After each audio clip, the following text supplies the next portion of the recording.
I'm real revolutionary right now. Black power. Support this man, Black media. He makes sure that our stories are told. Thank you for being the voice of Black America, Roland. Stay black. I love y'all. All momentum we have now, we have to keep this going. The video looks phenomenal. See, this difference between Black Star Network and Black-owned media and something like CNN. You can't be Black-owned media and be scared. It's time to be smart. Bring your eyeballs home. You dig?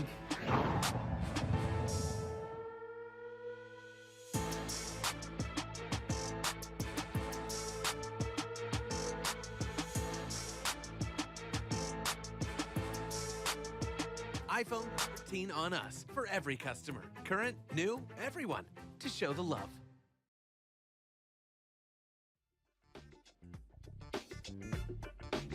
Friday, June 9, 2022. First of all, June 10, 2022. I am broadcasting live from Los Angeles, where I am one of the honorees for the Equal Justice Now Awards, partnering with Ben Crump. So looking forward to doing that later today. But let's get right to what we break it down on today's show on the Black Star Network, folks. Explosive testimony on Capitol Hill last night. Primetime address. 20 million people watched it as Democrats and Republican Liz Cheney laid out the role that Donald Trump played in instigating, leading the insurrection, the attempted coup to overthrow the results of the 2020 election. We're going to give you a breakdown of what took place and also break it down with our panel as well. The mother of Ronald Greene will join us to talk about the Department of Justice launching their investigation into the Louisiana State Police, of course, who tried to cover up the killing of her son. Also, a Black North Carolina family says they are being racially targeted. 2 homes belonging to the Judge family have been burned down. We'll talk to a family member about that situation. Plus, Marines getting their first Black 4-star general. And Jamaicans are moving forward with kicking Queen Elizabeth to the curb. She will no longer be the head of government for Jamaica. Folks, it's time to bring the funk. I'm Roland Martin Unfiltered, streaming live with Black Star Network. Let's go. He's got it. Whatever the biz, he's on it. Whatever it is, he's got the scoop, the fact, the find. And when it breaks, he's right on time and it's rolling. Best believe he's knowing. Putting it down from sports to news to politics. With entertainment just for kicks, he's rolling. It's on go, y'all. It's Roland Martin, rolling with Roland now. He's funk, he's fresh, he's real, the best, you know he's Roland Martin now.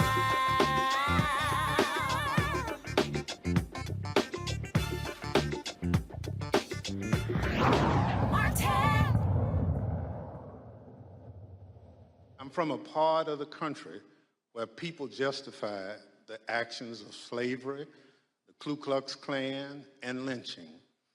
I'm reminded of that dark history as I hear voices today try and justify the actions of the insurrectionists on January 6, 2021.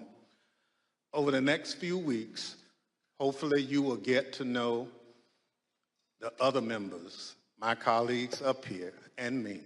We represent a diversity of communities from all over the United States, rural areas and cities, East Coast, West Coast, and the Heartland. All of us have one thing in common. We swore the same oath. That same oath that all members of Congress take upon taking office and afterwards every 2 years if they are reelected. We swore an oath to defend the Constitution against all enemies, foreign and domestic. Folks, nearly 20 million people tuned in last night across various broadcast and cable networks to watch the primetime hearing of the January 6th committee that has been investigating the attack on this country on January 6, 2021. It was unmistakable in listening to Chair Benny Thompson of Mississippi listening to Congresswoman Liz Cheney from Wyoming as they methodically laid out exactly what took place on January 6, 2021, who was at fault, and who specifically was the one who was leading this effort, and that was Donald Trump. Congressman Thompson said point blank that this was an attempted coup, an effort to stop the peaceful transition that has always been the hallmark of American democracy since its founding.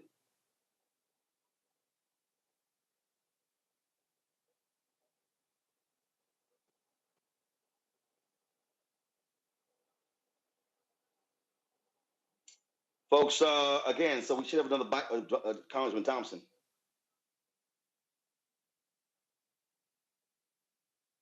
All right, folks, we're going to play some more videos. So the committee also released new videos and evidence from the deadly Capitol assault. And roll that video, please. There was about a 10-minute video that they actually played that was unbelievable, that detailed exactly how crazy that day was. There was testimony from Capitol Hill police officers as well. Roll that. For themselves. But it's going to happen. Something's going to happen. Who's free? Our streets! Who's free? Our streets!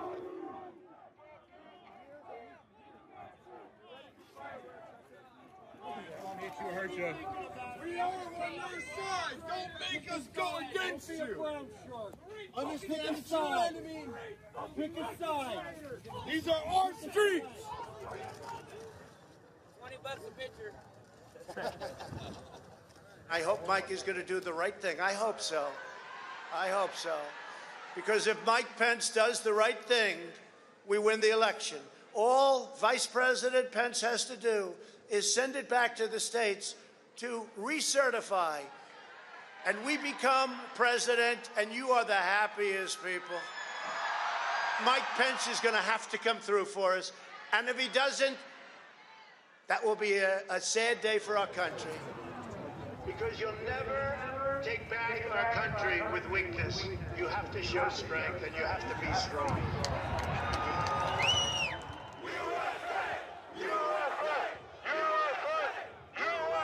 Cruiser 50, it does look like we're going to have an ad hoc march stepping off here.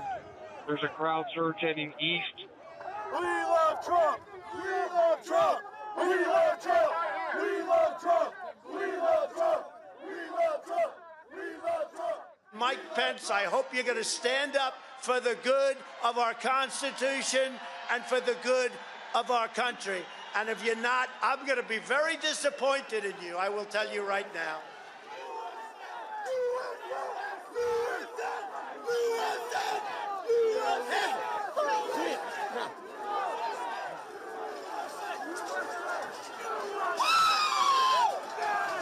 Get back, ladies! Get back, ladies!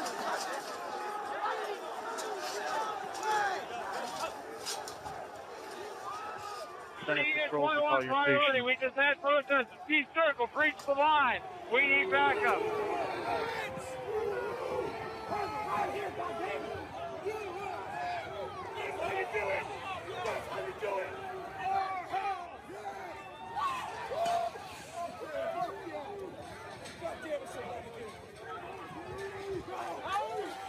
Madam Speaker, the Vice President and the United States Senate.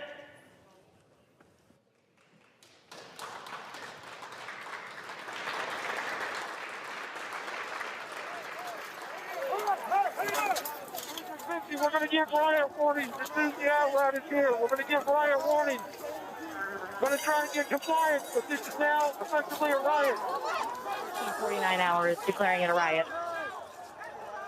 Cruiser 5 to 50, be advised, Cal Police 1 advised they're trying to breach and get to the Capitol.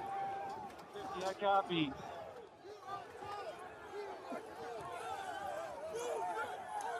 Hold the line! Hold the line! Hold the line! Hold the line!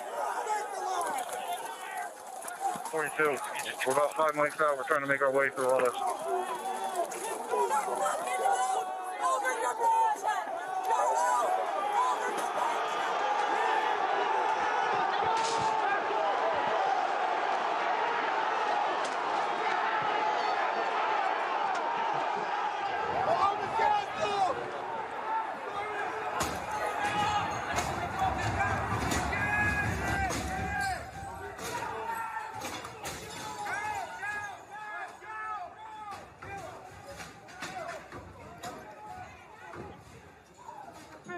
have a breach of the Capitol.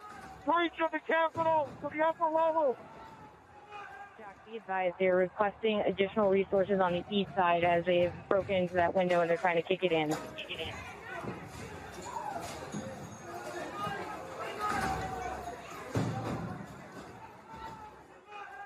Without objection, the chair declares the House in recess pursuant to Clause 12B of Rule 1. Mike Pence didn't have the courage to do what should have been done to protect our country and our Constitution, giving states a chance to certify a corrected set of facts, not the fraudulent or inaccurate ones which they were asked to previously certify. U.S. demands the truth. Bring out Pence. Bring out Pence. Bring out Pence.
We're gonna get too many fucking people here. Look at this fucking vantage point, man. We're fucked.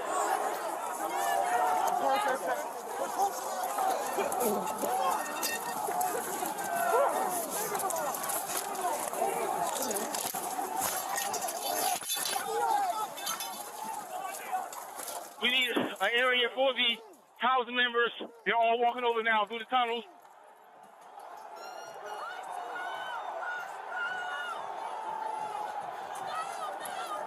We're trying to hold the upper deck.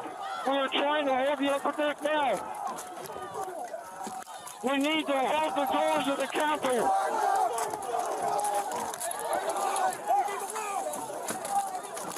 I need court support.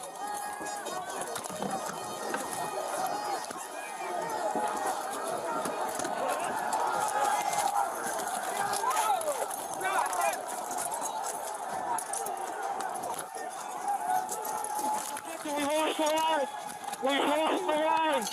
All MPD, step back. All MPD, step back up to the upper deck. All MPD, step back to the upper deck. ASAP.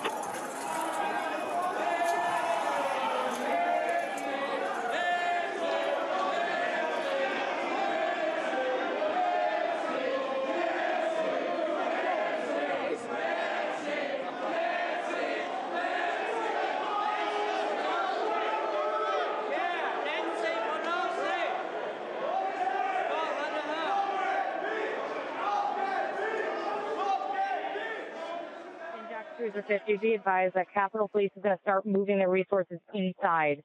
They're going to start the M4 officers first.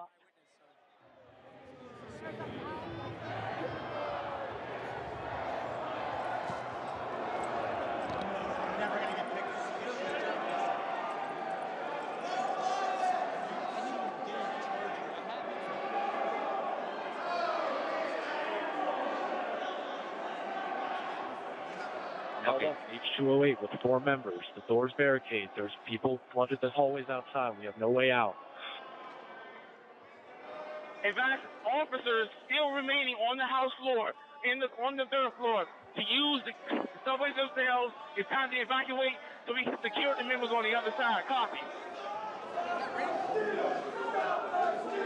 It's up to us people now, the American people. What are you ready to do? One more time. What are you ready to do? And whatever it takes, I'll lay my life down if it takes. Absolutely. That's why we showed up today. Bring her out! Bring her out here! Hey! We're coming in if you don't bring her out! Fuck you, you son of a bitch! You back up. I have my cell phone back. Don't even try.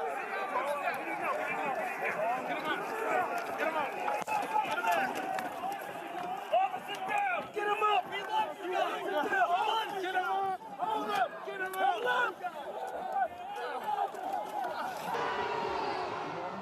Staging to come to that West Carolina store for backup.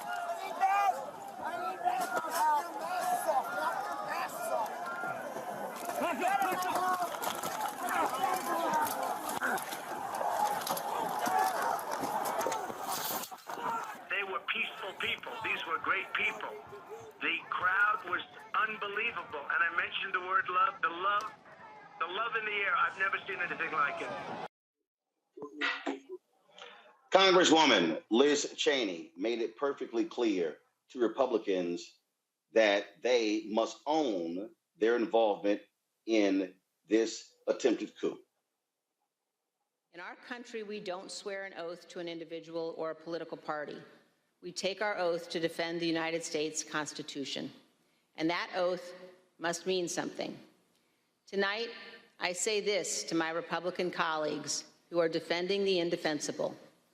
There will come a day when Donald Trump is gone, but your dishonor will remain.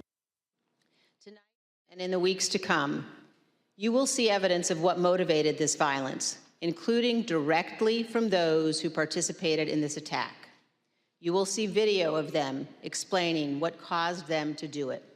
You will see their posts on social media. We will show you what they have said in federal court.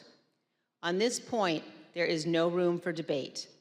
Those who invaded our Capitol and battled law enforcement for hours were motivated by what President Trump had told them, that the election was stolen and that he was the rightful president. President Trump summoned the mob, assembled the mob, and lit the flame of this attack. You will also hear about plots to commit seditious conspiracy on January 6th, a crime defined in our laws as conspiring to overthrow, put down, or destroy by force the government of the United States, or to oppose by force the authority thereof. Multiple members of two groups, the Oath Keepers and the Proud Boys, have been charged with this crime for their involvement in the events leading up to and on January 6th. Some have pled guilty. The attack on our Capitol was not a spontaneous riot. Intelligence available before January 6th identified plans to, quote, invade the Capitol, occupy the Capitol, and take other steps to halt Congress's count of electoral votes that day.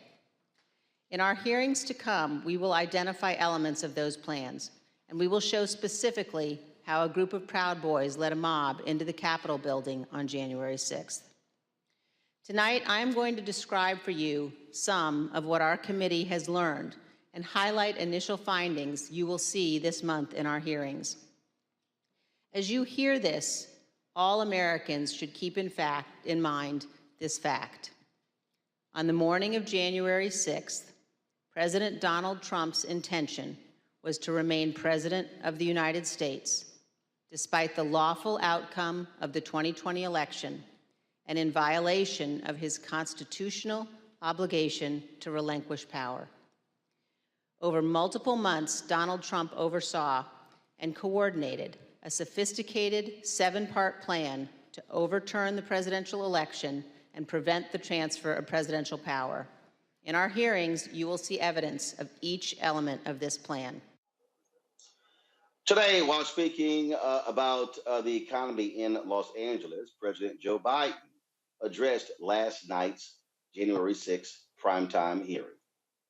The insurrection on January 6th, one of the darkest chapters in our nation's history. A brutal assault on our democracy, brutal attack on law enforcement, some losing their lives, and we heard about it last night again. It's important to the American people to understand what truly happened and to understand that the same forces that led January 6th remain at work today. It's about our democracy itself. We have to protect our democracy. I know it sounds corny to say it. We're all raised in school. Democracy, every generation has to protect it. I have to admit to you, I never thought that it was going to be this straightforward a challenge before. The rule of law matters in democracies, and we're seeing how the battle for the soul of America has been far from won. During last night's hearing, they showed text messages from Fox News personalities Sean Hannity and Kayleigh McEnany, the former press secretary for Donald Trump. That didn't sit too well with the folks at Fox. They, of course, didn't cover the hearing. And in fact, today on Outnumbered, Kayleigh, which Kayleigh is a co-host with Harris Faulkner and others, they didn't even bring up the hearing.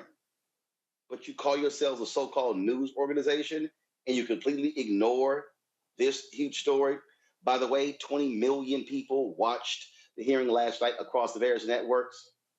So the folks at Tennessee Holler put this video together to show you the contrast of the lies being told on Fox News and the reality that we heard last night in the hearing. Watch this. The dullest, the most boring. There's absolutely nothing new. Most of the footage we are about to play has never been seen. It is a made-for-TV smear campaign against President Trump. The judge evaluated the facts, and he reached the conclusion that President Trump's efforts to pressure Vice President Pence to act illegally by refusing to count electoral votes likely violated 2 federal criminal statutes. There's no respect for truth. There was no insurrection. There was a riot, a small one, that got a little bit out of hand. Leaders on Capitol Hill begged the president for help, including Republican leader McCarthy, who was, quote, scared, and called multiple members of President Trump's family after he could not persuade the president himself. But this was not an insurrection. And whatever it takes, I'll lay my life down if it takes. Absolutely. That's why we showed up today. The whole thing is insulting. In fact, it's deranged. And aware of the rioters' chance to hang Mike Pence, the president responded with this sentiment, quote, maybe our supporters have the right idea. Mike Pence, quote, deserves it. Why didn't they lift a finger with all the intelligence they had ahead of time to protect the Capitol, to protect every elected official? Not only did President Trump refuse to tell the mob to leave the Capitol, he placed no call to any element of the United States government to instruct that the Capitol be defended. You might get an insurrection if you behave like that. Speaking of insurrection. This peaceful transfer of power has been honored by every American president, except one. I absolutely love how those folks can just sit there and lie. And what an idiot Jason Whitlock is. I mean, first of all, you know you don't have any credibility if the one person you want to call for analysis about January 6th is Jason Whitlock, truly one of the dumbest people in America. Let's talk about this with Melanie Campbell. She is the president and CEO of the National Coalition on Black Civic Participation for Washington, D.C. Also joining us is Kelly Bethea, communications strategist, Michael Imhotep, host of the African History Network, Terrain Bailey, attorney. Glad to have all 4 of you with us. Melanie, I want to start with you. We laid this whole thing out.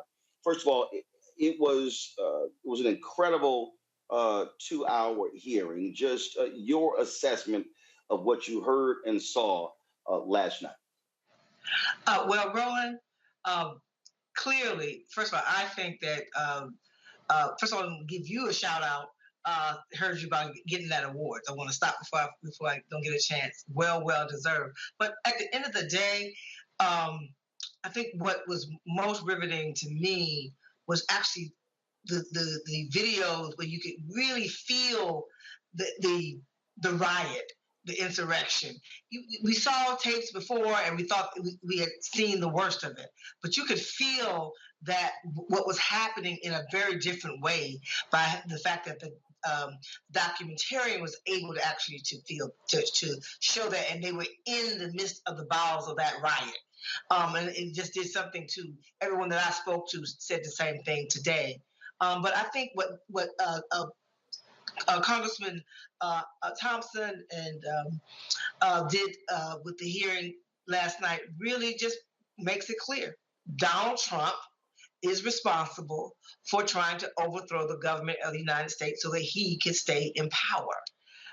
And the question, and also the teasers to let us know that more is coming for those Congress people who, some of them were definitely involved in it as well. We know about the Proud Boys and all of that, but there were also Congress people involved. Well, what was interesting in the testimony terrain, to hear them say that Republican members of Congress sought out pardons for their action on January 6th. They even named Congressman Scott Perry. He tweeted, "Oh, he never did such a thing." But for them to actually name check him says they've got the proof. They absolutely have the proof against every congressman who participated in any part of that insurrection, that attempted insurrection that day. What I find amazing is the ongoing attempt to gaslight America. And particularly when I watched Fox News at the same time that I was watching the hearing, and it was like living in two alternate universes. And they clearly wanted to distract their viewership and say, this is not happening. Everything else that's happening in the world is not real. What we're putting on Fox News right now is real. So they do have these congressmen, they have their staffers, right where they want them. So they have enough evidence to go forward. It's clear that they're establishing that Donald Trump led this insurrection. He encouraged this insurrection with the assistance of many of the GOP leaders in D.C. And it's really sad that this is where we are as a country, listening to this new footage where you can actually hear the Capitol Police and their commentary, and as they were observing it and experiencing it, it was heart-wrenching for them to understand that they knew they were outnumbered, but they still stood there and they did their jobs. It was amazing. Those are true American heroes. Kelly, Harry Dunn was one of the officers who has consistently spoken out, and here's what he had to say last night. Today just confirmed my opinions and my suspicions about what happened. It's no longer my opinion to say that Donald Trump did not help us. It's no longer my opinion that is in fact. I didn't know that Mike Pence was emphatically pleading to stop it. I didn't know that, so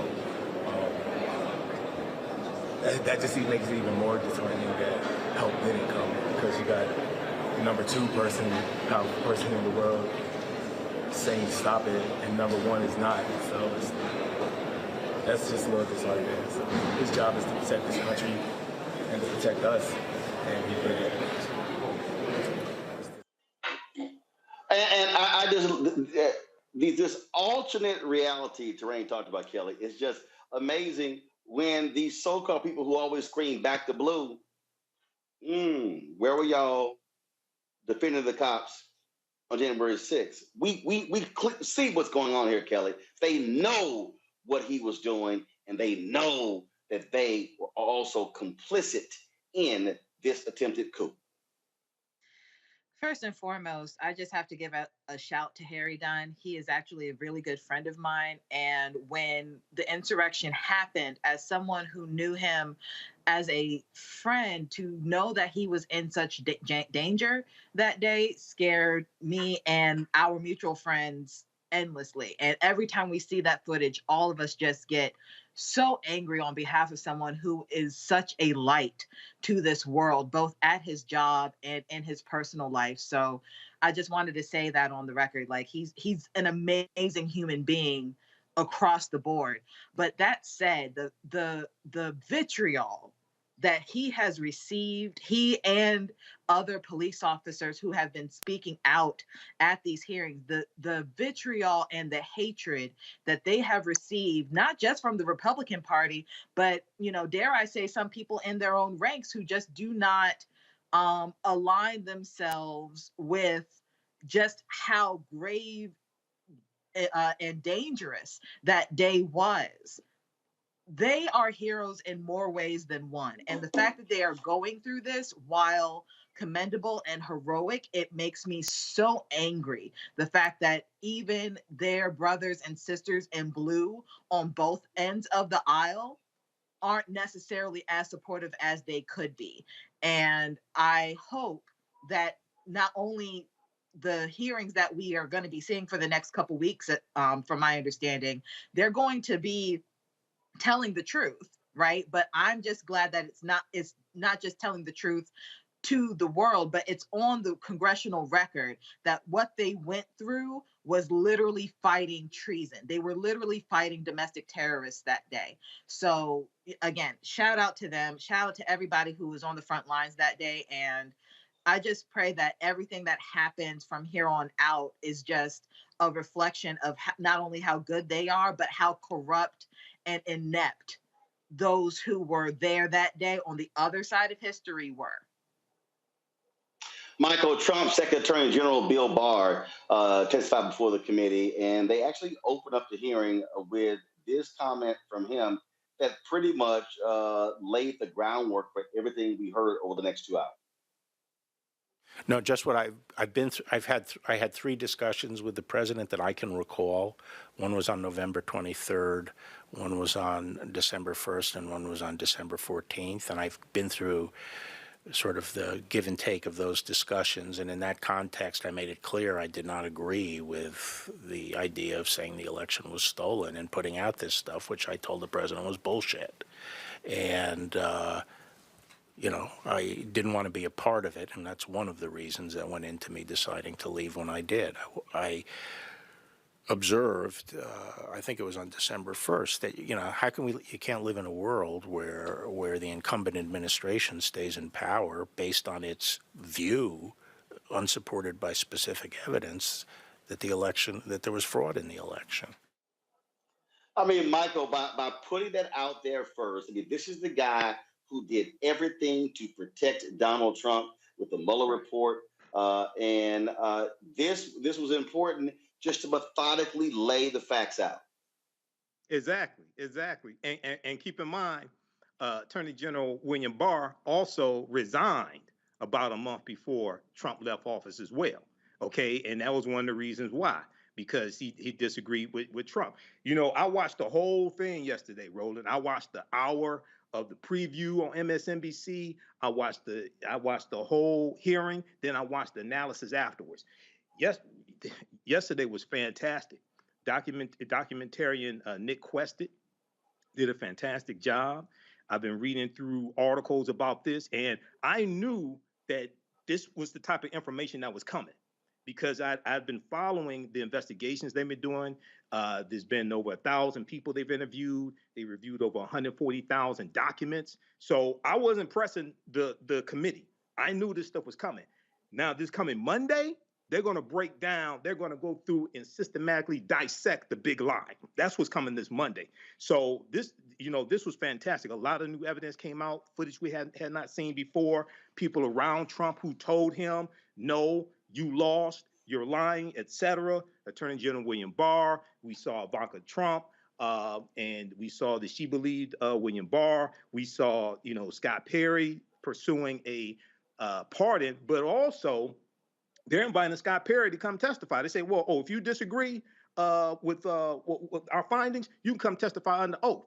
And Chairman Benny Thompson was interviewed by Nicole Wallace today on Deadline White House. And she asked him, would you let President Trump come, former President Trump come? He said, yeah, if he comes under oath, testifies that he can. But if he thinks he's going to perjure himself, he better think again.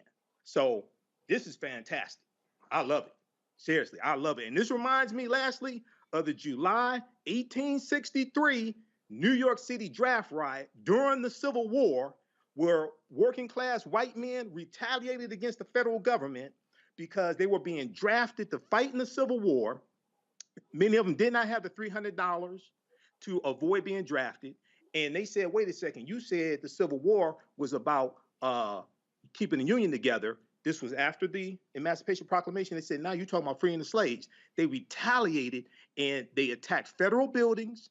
There were about 119 people killed, and they also attacked African Americans as well. This was a bloody riot, one of the worst riots in the history of this country. This is before, of course, Tulsa Massacre, 1921. This is the New York City draft riot, 1863, during the Civil War.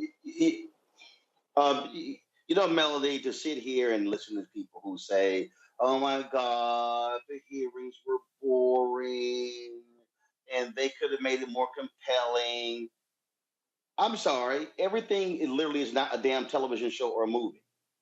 I mean, what we're talking about here is, as Congressman Thompson said, this was an attempted coup. And so I'm sorry we can't have a Michael Mann movie, or a F. Gary Gray movie. This can't be Fast and Furious 9, 10, or 11. This is real stuff. And the fact that 20 million people saw this, and you can have others who are saying that, well, we pretty much knew all this sort of stuff. No, I think there were people last night who had to see the gravity of what took place. And I think with these hearings coming up, and I think every one of them should be in prime time. They should, if the television networks, we don't want them in prime time, damn your prime time shows. Put this in prime time, because American people need to sit at home and listen to this so they understand the evil that exists in the Republican Party, because they continue to defend this big lie. Well, I tell you, last night my brother, who votes, but he doesn't like to get that engaged on some of these things. Me and my brother sat here the entire 2 hours, and he was talking about when I came home today. It's like people are paying. People who watched paid attention, and I think next week, and I agree with you, they need to keep it on prime time, no matter what Fox News, because there's certain people who go, no matter what happens, they're not. Those aren't the people that's going to ever own it, because they have a different mindset about what it's about in the first place. Right? Anything's going to keep white people on the top of the heap, and so Donald Trump fits that bill. So it doesn't matter what happens. But the American people have to know, and those who say they support the blue, really, this is how you support the blue, and then you're gonna elect Congress people. You have an opportunity to find out where people stood on whether or not they believe in this democracy that you all say you love so much, but you're flying the flag and taking people out like Kaepernick because he took a knee.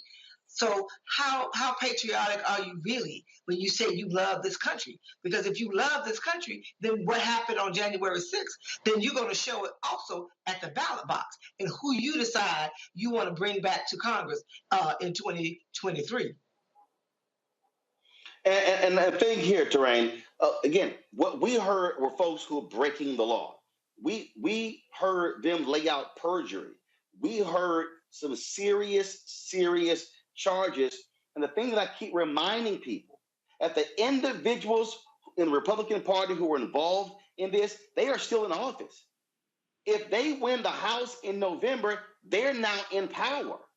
And so that's why also these hearings are important, because we need to know exactly who the evil perpetrators are. You're absolutely correct. If the Republicans take the House in the fall, then they are in office. And I believe that that's the goal of these hearings, is to inform the electorate of what really happened. But Roland, the reality of it is there are just people in this country who choose not to see what is in their face. They choose to believe in an America that existed long before we were born. They want to go back to making America great again. Well, it hasn't been great for us as African Americans, as people of color, very long, even if it is at all now. And they want to go back there, and they support anyone who's willing to let them hold their position that America was previously great in the way it is now. They believe that Black people and people of color are taking over. But yes, we need to be really concerned that we potentially have criminals who are going to be leading our country and leading our House of Representatives. We need to be gravely concerned about that. And I believe that what the House is trying to do now is to set it up so that before the elections, people can make an informed decision, that some of these people can be disqualified for running. But the Republicans will do anything to regain their position in the House and to stay in power. And that's the sad reality. Kelly, again, as I just sat there and I listened and saw the video and heard the testimony, all I could think about were the constant lies that we kept hearing coming from the White House. And as they laid out what they're going to, unfold in the next hearings, it's going to be make it perfectly plain. And I tweeted this, and I said, we should never forget that when the Ari Fleischers of the world wrote a column expressing why he supported Donald Trump in 2020, when Governor Chris Christie, when Jack Nicklaus, when Geraldo Rivera, when James Baker, when all these Republicans stood by this man, they were supporting this. This is the same man before January 6th and after January 6th. And the Republican Party is in lockstep with him. And so this, to me, these hearings, it is drawing a line. And it's going to expose anybody to say, if you still stand with this man, you are absolutely on the side of evil and not on America. You are not a patriot. It is not about principle. You don't have morals or values. If anybody after this stands with Donald Trump or any Republican who defends this crap, then we should make sure none of them ever see the light of day when it comes to public office.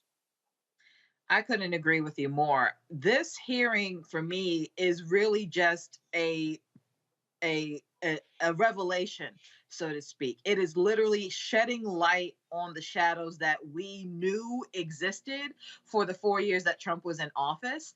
And the insurrection was really just the icing on the crappy cake of all the corruption and all of the cronyism and all of the ineptitude that was the Trump administration. What I appreciate the most about these hearings is the fact that, like you said, everything's laid out on the table now.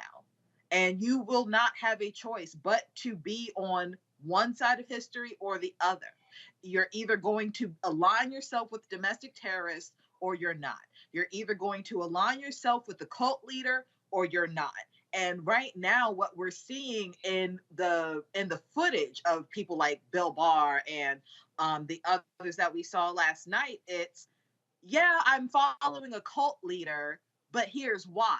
And they're trying to mitigate or really just straddle that line. We cannot afford any more line straddlers now.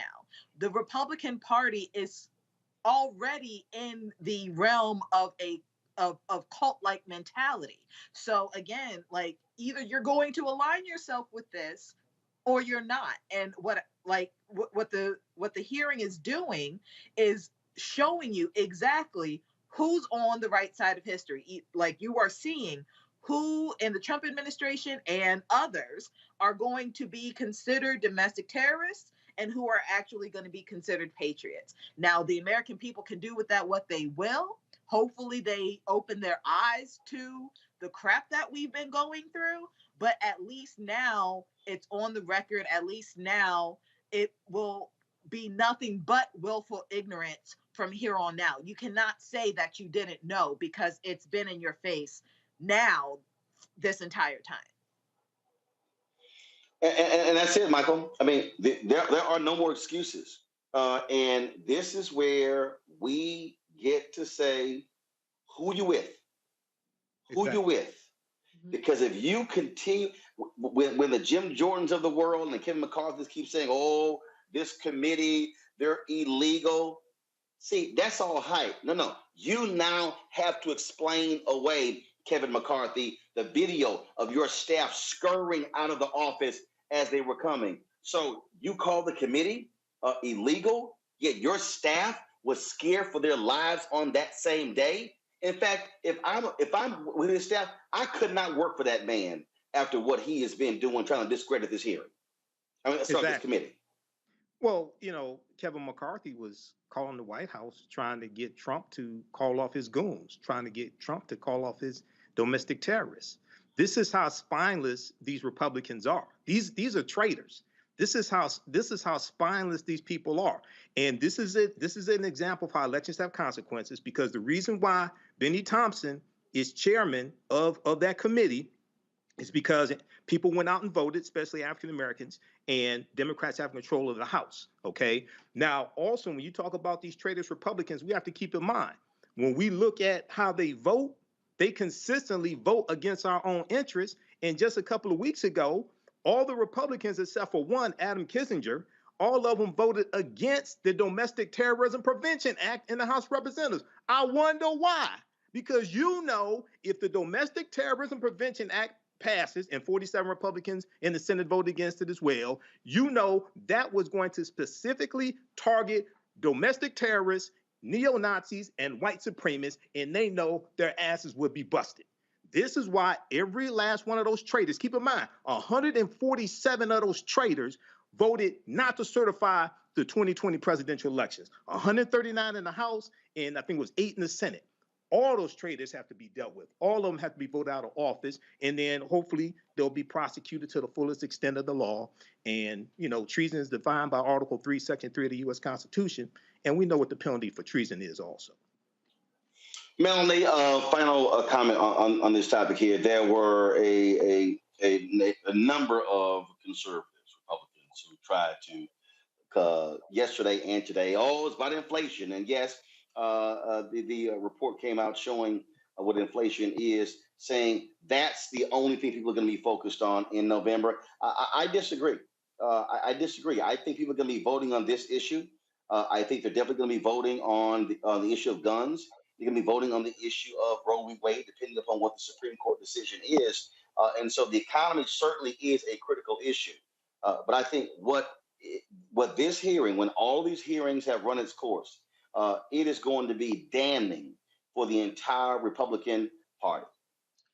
I agree, Roland. I think what's going to be important for us over this summer is to keep our people focused and getting all that information and connecting the dots, that we do have the power to change this. With all of the things that are coming at us, we still have the power, and that we cannot relinquish it. And we have to challenge our friends in the progressive movement to put resources in place now. They're gonna put that weight on us to try to save America once again. Take care and get busy now. You cannot turn this around in 60 days.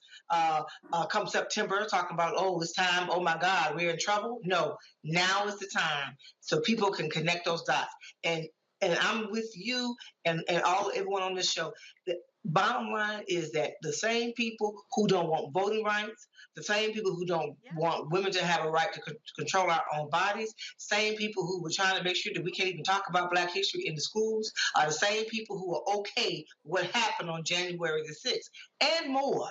And those same people who won't pass common sense gun safety in this country. Because at the end of the day, it's all tied back to white nationalism, and that the browning of America, the blackening of America, has had some folks will do anything, including destroying this democracy, in order for them to stay in what quote unquote control.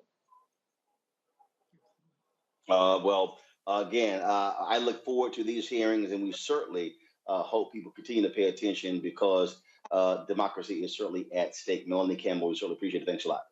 Thank you. Thank you, Roland.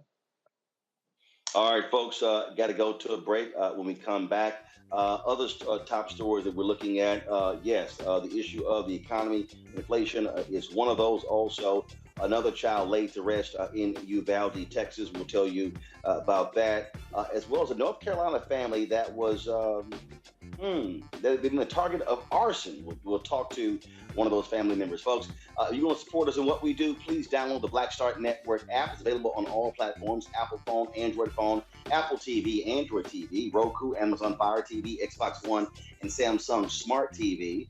You can also, of course, join our Bring the Funk fan club, where every dollar you give goes to support this show. And you can send your check and money order to P.O. Box 57196, Washington, D.C. 20037-0196. Cash App is $RM Unfiltered. PayPal is R Martin Unfiltered. Venmo is RM Unfiltered. Zelle is Roland at RolandSMartin.com. Roland at RolandMartinUnfiltered.com. And if you're watching on YouTube or Facebook, be sure to hit that like button and the share button. We should be over 1,000, so let's make it happen. We'll be right back. Love our new Alexa. It's a Buick. Yeah, Alexa. Buick. Alexa. It's a Buick. It's an Alexa. It's a Buick. It's an Alexa. Coach, that's a Buick. That's an Alexa. The Buick Enclave with available Alexa built-in. Verizon just gave us all a brand new iPhone 13. We've been customers for years. We got iPhone 13s too. Switched 2 minutes ago, literally right before this. iPhone 13 on us on any unlimited plan for every customer, with plans starting at just $35. All on the network more people rely on. A powerful movement is rising across America. From the Mississippi Delta to the Apache stronghold. From the homeless encampments of Washington State to the coal fields of Appalachia of West Virginia.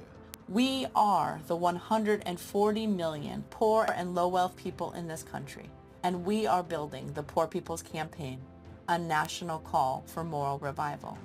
On June 18th, ahead of this year's midterm elections, while the Congress is still in session, we will hold a mass poor people's and low-wage workers assembly and moral march on Washington to arrest the attention of the nation, to put a face and a voice on poverty and low wages in this country. This is a watershed moment for justice and democracy in America. There are those who say that transformative change is impossible, but history teaches us that it is precisely in times like these that people must build a broad and deep movement from the bottom up. We must compel this nation to repent, to lament, and to see the realities that have been hidden for far too long. On June 18th, we will come together to lift the voices of the poor and low-wage workers who know that change is not only possible, it is essential for our survival. We will make the connections to show how systemic racism, poverty, ecological devastation, the denial of health care, the war economy, and the false moral narrative of religious nationalism and white supremacy are hurting us all. We will show the nation the faces of Americans who cannot afford to go back to normal. We will detail the policies that can move us toward a society that works for everyone. And we will pledge to go home and build power for transformative change in this year's election and for years to come. Because the question should have never been, how much will it cost to address poverty? The real question is, how much is it costing us not to? Somebody's been hurting our people. It's gone on far too long. And we won't be silent or unseen anymore. Join us in D.C. on June 18th. Build with us for a third reconstruction in America. Visit poorpeoplescampaign.org.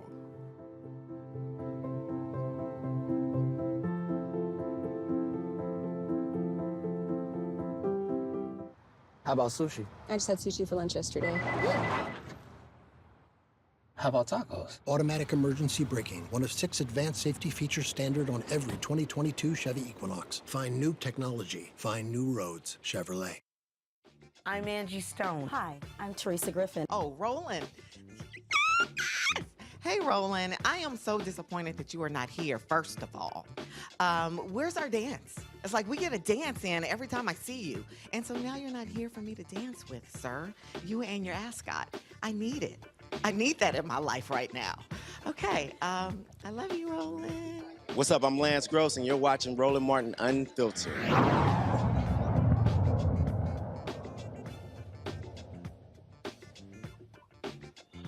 A black family in North Carolina has to rebuild 2 of their homes that were destroyed by arson. The Judge family, very much involved in community service and social activism in Duplin County, believe they are being targeted because of their race.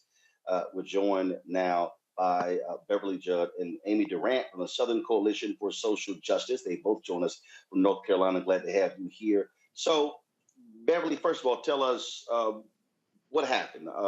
These homes, when did it take place? And so what's going on? Well, on January the 26th, I was asleep and it was approximately 2:45 in the morning. I was awakened by the sound of loud crackling and realized that I was in the home alone because quite often my grandkids or my kids are there with me. And I ran to the kitchen window where I saw blazes. My 66 Mustang was on fire under the carport. I ran out of the carport, and as soon as I had cleared the carport and made it to the end of the driveway. It was another explosion, which was the van that was under the carport. And the house just began to engulf in flames from the kitchen on. But it took a while. It burned for a long time. I called 911, called the fire department, and that house burned for many hours, at least over 7 hours. It was. And has it been declared that it's arson? Oh, yeah, it was declared as arson that night. Any leads from police? Anything in particular why your family has been targeted this way? Well, we've been asked numerous questions, but we haven't received any leads as of yet. We haven't received a lot of information from the police. We have been asked different questions, and every time there's a press conference, interesting enough, I get calls then expressing their concern. But as of yet, it seems like the investigation has basically gone cold. And at later date, my daughters, I moved all my things, the little things that were left that I had in the house, into my daughter's home. And a couple of months later, it was almost like a repeat. Her house was torched, her vehicles were torched. However, the response was quite different. The house was put out expeditiously, and the children were in the home sleep just like I was asleep, and my daughter was in the home sleep just as I was asleep. However, they got out just as I did, but they were met with a lot more compassion, and the fire was put out much quicker. Amy, what do you think is going on here? Well, I think it's clear that the family is being targeted, and we don't know why yet. We wish we had more information at this point. But the stories that I've heard about the law enforcement reaction in Duplin County have been very concerning, to say the least. Now, as Beverly mentioned, the reaction in Jacksonville has been slightly different, and there are now more eyes on the situation. So if the same person is responsible, which we believe the same person is responsible for both arsons, then hopefully we can get some more information now. What do you hope, what role can the public play in this? My hope sorry, go ahead, Beverly. Well, I just want people to start speaking up. I don't want this hate tactic to bring a fear that will keep people from speaking up and telling their stories and what's going on, because it has to change. I don't want them to be riddled with fear. I plan to move back to the property, and I want to feel safe. And I want the people who live in that county to be able to feel safe instead of to go through the torture that I went of hours and hours of watching my house burn and my mother's house burn, my family's house burn to the ground. Amy, go ahead. I completely agree with what Beverly had to say, and I'll also add that the Southern Coalition for Social Justice has been working very closely with local NAACP leaders on this, and that NAACP leaders have heard from other community members that other Black families in Duplin County have experienced, not to the extent that the Judge family has, but has experienced similar responses from law enforcement when they've been the victims of crime. All right, then. If people have any information, or if they can assist, is there a website? Is there anything set up there, Rebecca? Or Amy? Yes, there is a website. So our website, the Southern Coalition for Social Justice, has a section that's dedicated to this issue, so they can go to our website. Beverly, is there anything you'd like to add to that? I would just like to encourage people to speak up and to know that we are, in fact, going to rebuild. And I appreciate the support of the churches and the community that have been supportive to us. and to know that we are appreciative to them and that we're going to help to build an economic strength in our community and help our other neighbors that are supportive and that want to feel protected. We are fighting for you as well as you are fighting for us and our support.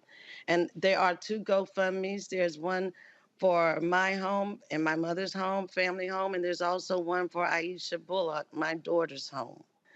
And that will be listed. I'm sure Amy can give information on that as well, that people can reach out and support. And I'd like to thank all of those that have supported with us thus far. All right, then. Beverly and Amy, we surely appreciate it. Thank you so very much. Thank you. You know, Terrain, what this story underscores is what continues to happen to African Americans in this country. When the Senate, when Rand Paul was holding up the anti-lynching bill, part of that is because the Republicans who did not want the notion of hate crimes to be expanded. And a lot of people, especially those people out here running their mouths saying, oh, we don't have any, anti-black, we don't have any legislation to protect black folks. Well, the James Byrd Act actually is part of that. Again, what happened after Buffalo was a domestic terrorism bill passed in the House. It's being stalled in the Senate. So you actually have those things there. But that's why the anti-lynching bill is important, because, again, things like this, hate crimes, fall underneath those bills. Absolutely. All hate crimes, domestic terrorism will fall under this bill. But that's not what certain people in our country want to happen. They don't believe that this is a real issue. They believe that these are isolated incidents involving people of color and our families, but they are very real. Our families are being targeted, and we don't have the laws that are strong enough to really protect them. By enacting these type of laws, that would mean that our police, that our government would actually have to take some of these right nationalist organizations on. And I dare to say, there have been cases where it's been determined that some of the local police officers are members of these organizations, so they would be actually acting against their own interests. So until we get to the root of the issues inside our police department, inside our elected officials, we're not going to get the legislation that we need to protect Black families. And that's, again, it's sad. This is where we are in this country. And, to go back to what we're talking about with the January 6th and then bringing it back here with this, when people are voting for elected officials who are going to look out for our communities, whether you're Black, brown, white, and making decisions about anti-lynching, about domestic terrorism, we're not asking you to fall in love with these candidates. So we're asking you to make decisions that show your compassion and your hope and dreams for this country. And that's not what's happening. And until people take a real look at that, we're not going to move the needle here. And it is about having more courageous conversations with our friends and our neighbors. I have a good friend here in Denver, Colorado, Regina Jackson, and she and one of her friends, they have this program called Race to Dinner, where they invite white women to host dinner parties with their other white conservative friends, and they seriously drill down. And that's what it's going to take, is us having these real courageous conversations so that we can get this legislation that we need to protect our families. And Michael, again, when we talk about, why you have to have legislation, you have the legislation. This is where law enforcement must do its job to find out who these perpetrators are. Absolutely. Reading about this, Dublin County appears to be a county of about 50,000 residents, 51% white. The hog farming is the dominant industry. And I wanted to know, maybe you can answer this, Roland, the home, I think it was Rebecca's home, Beverly, I think it was Beverly's home. It was on 20 acres of land. Was that farmland or was that an estate? Would you happen to know? Not sure. Okay. The other thing, so yeah, this is reminiscent, man, of African Americans who become prosperous and their homes burned down, their land burned down. This is one of the reasons why some of us left the South during the Great Migration. But the other thing, just to go back to what you were talking about, the hate crimes bill and James Shepard bill, 2009, which is signed into law. Yeah, that was the James Byrd, Matthew Shepard bill. James Byrd, Matthew Shepard. James Byrd, Matthew Shepard. for African Americans who say we don't have a hate crimes bill, it's important for you to understand that the first hate crimes bill signed into law in the history of this country was in 1968. It was signed into law by President Lyndon Baines Johnson. It was part of the Fair Housing Act of 1968. It came as a result of the civil rights movement and was largely for African Americans. If you go to justice.gov, which is the official website of the Department of Justice, and search for hate crimes, they've got the documentation there. The first hate crimes bill was largely for African Americans. This is what happens when you don't understand history. And you say stupid ass nonsense like, oh, the Asians got a hate crimes bill, because you don't read. Okay, and then also the Department of Justice was created in 1870 during Reconstruction, largely to enforce the new rights for African Americans. So we've got to study history and law. Indeed, Kelly. When we talk about this case, as they are investigating for arson, when we talk about other incidents that have happened, for all the people out there who keep saying, "Oh no, we don't see this race stuff."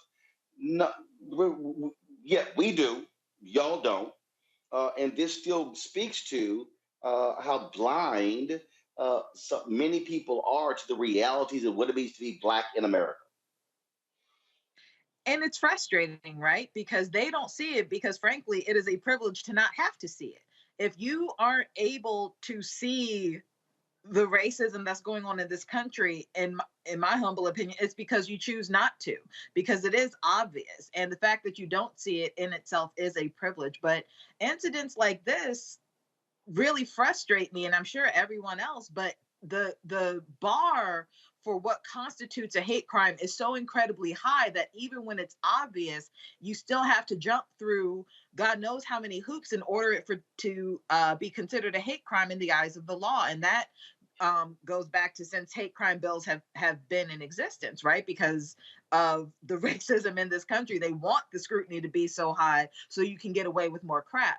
And it reminds me of a couple years ago here in the DMV, Maryland specifically, a Bowie State senior. He was going to graduate, 3 days after he died. He was stabbed to death by a racist. And if I'm not mistaken, the murderer in that case was not charged with a hate crime, or they tried to charge him and it didn't stick because of the level of scrutiny it took to prove that he was racist in the course of murdering this young Black man, even though his Facebook was full of racial rhetoric, and he was joining groups that were centered on white supremacy and the like. But because he didn't call him an N-word as he was stabbing him, all of a sudden it was just a simple murder.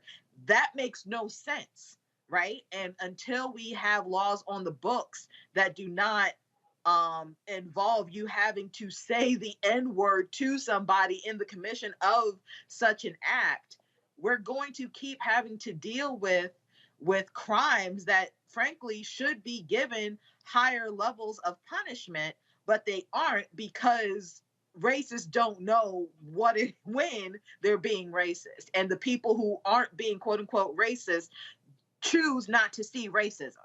And that's the frustration that we deal with. All right, folks. Got to go to the break. We come back. We'll talk with the mother of Ronald Greene to get her thoughts on the Department of Justice's decision yesterday announcing the investigation of the entire Louisiana State Troopers organization that has been rampant with significant problems for the last several years, but especially as relates to the case that deals with her son. That is next on Roland Martin Unfiltered, broadcasting live here in Los Angeles. We'll be right back on the Black Star Network. Verizon just gave us all a brand new iPhone 13. We've been customers for years. I thought new phones were for new customers. We got iPhone 13s too, switched to Verizon 2 minutes ago. Ours were busted, and we still got a shiny new one. Check it out. So wait, everybody gets the same great deal? I think that's the point. iPhone 13 on us for every customer. Current, new, everyone. On any unlimited plan, starting at just $35. All on the network more people rely on.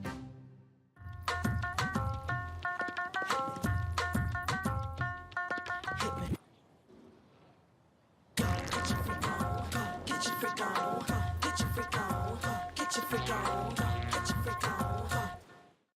On A Next A Balanced Life with Dr. Jackie, we're talking all things mental health and how helping others can help you. We all have moments where we have struggles, and on this week's show, our guests demonstrate how helping others can also help you. Why you should never stop giving and serving others on A Next A Balanced Life here on Black Star Network. Love our new Alexa. It's a Buick. Yeah, Alexa. Buick. Alexa. It's a Buick. It's an Alexa. It's a Buick. It's an Alexa. Coach, that's a Buick. That's an Alexa. The Buick Enclave with available Alexa built in. We're all impacted by the culture, whether we know it or not. From politics to music and entertainment, it's a huge part of our lives, and we're going to talk about it every day right here on The Culture with me, Faraji Muhammad, only on the Black Star Network. How about sushi? I just had sushi for lunch yesterday. How about tacos? Automatic emergency braking, one of 6 advanced safety features standard on every 2022 Chevy Equinox. Find new technology. Find new roads. Chevrolet. Hello, everyone. It's Kiara Sheard. Hey, I'm Taj. I'm Coco. And I'm Lily. And we're SWV. What's up, y'all? It's Ryan Destiny, and you're watching Roland Martin Unfiltered.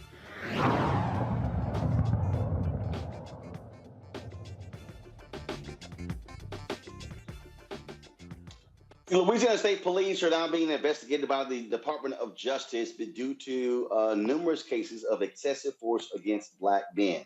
One of those cases that has gotten lots of attention in the last 3 years is that of Ronald Greene. He died at the hands of Louisiana State Police in 2019. Now, they initially claimed that he was killed in a car accident, but we later found out that that was not the case, and they were lying throughout. You had cover-up after cover-up by higher-ups in Louisiana State Police, and there were numerous calls. And after protests, and the DOJ yesterday decided that they are going to investigate Louisiana State Police. Ronald Greene's mother, Mona Harton, joins me from Orlando. Glad to have you here. Let's talk about at the White House a couple of weeks ago, the signing on the signing of the executive orders dealing with police reform. That still wasn't enough because, of course, many people still want the George Floyd Justice Act. And in this story, this is a perfect example of how police will protect themselves. They will lie. They will make things up as opposed to being honest about the truth. Yes, and I thank you. What's been happening is just like you said, it can't get any more clear than what it is. We've come this far, and my family is one of thousands who are waiting for a voice and opportunity. What's been happening, we've been waiting forever for it. I can't say enough that as long as we keep traction and the momentum is what we all just pray for. Someone to just listen to us. I can't even believe that we have to keep shouting. We have to keep talking and keep the noise up to recognize the killing, the genocide that's been going on throughout the United States. It angers me to speak on this level. What does it take to recognize the murder of a man? Any other time you recognize what's going on out there, but why is it that you have deaf ears and blind eyes to the killings of Black and brown communities? It angers me. The DOJ announcement yesterday, there were numerous organizations that have been pushing for this.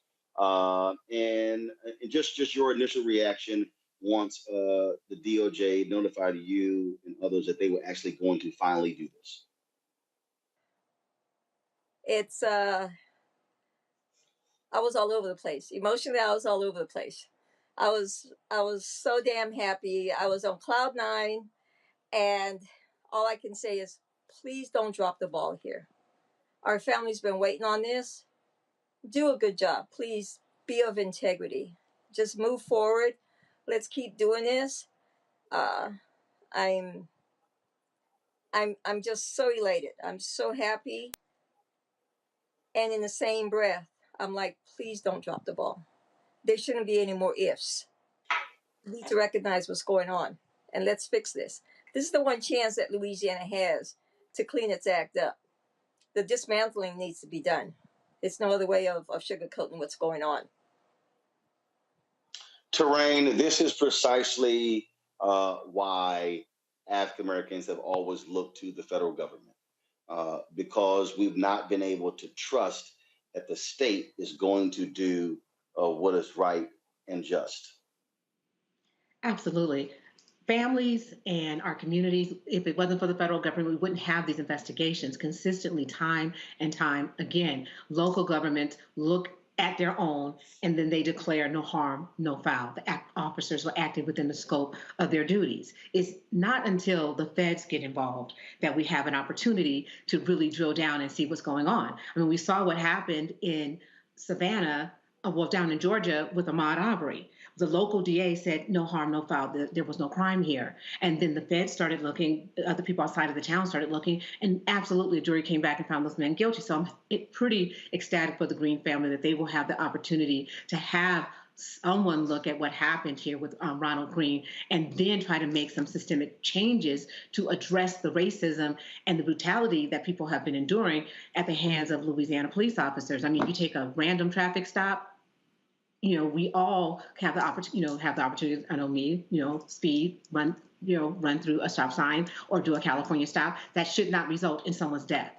There is no reason. So hopefully this investigation will lead to new change in Louisiana. But my question is, how many investigations do we have to have in this country at the federal level before we make widespread change in our police department, beginning at the federal level, where our Congress does something and says, okay, this is a problem where we have to address because we have investigation after investigation, but we still have more dead bodies. And Mona, on that particular point, that's what really they just straight lied as to what happened. I mean, they just how do you go from, it was a car accident to being viciously beaten? Exactly. That's what we've said. We screamed it at the top of our lungs. You see it. When I first saw the video of my son, I saw they meant to kill him. For whatever reason, my son wasn't going to walk away. I said that at the very beginning, and it's something that I can't take. When I see my son, I wanted to see my son take his last breath, and the fact that I saw they had no mercy on him, and my son wasn't that type of a man. He cared for no matter what. And all I can say is, God's got my son. God's got my son. How they took him and how brutal they were. What makes me move forward is just knowing that he's with the Lord, and I have to think like that. I have to. But for what I'm doing here, there's no stopping.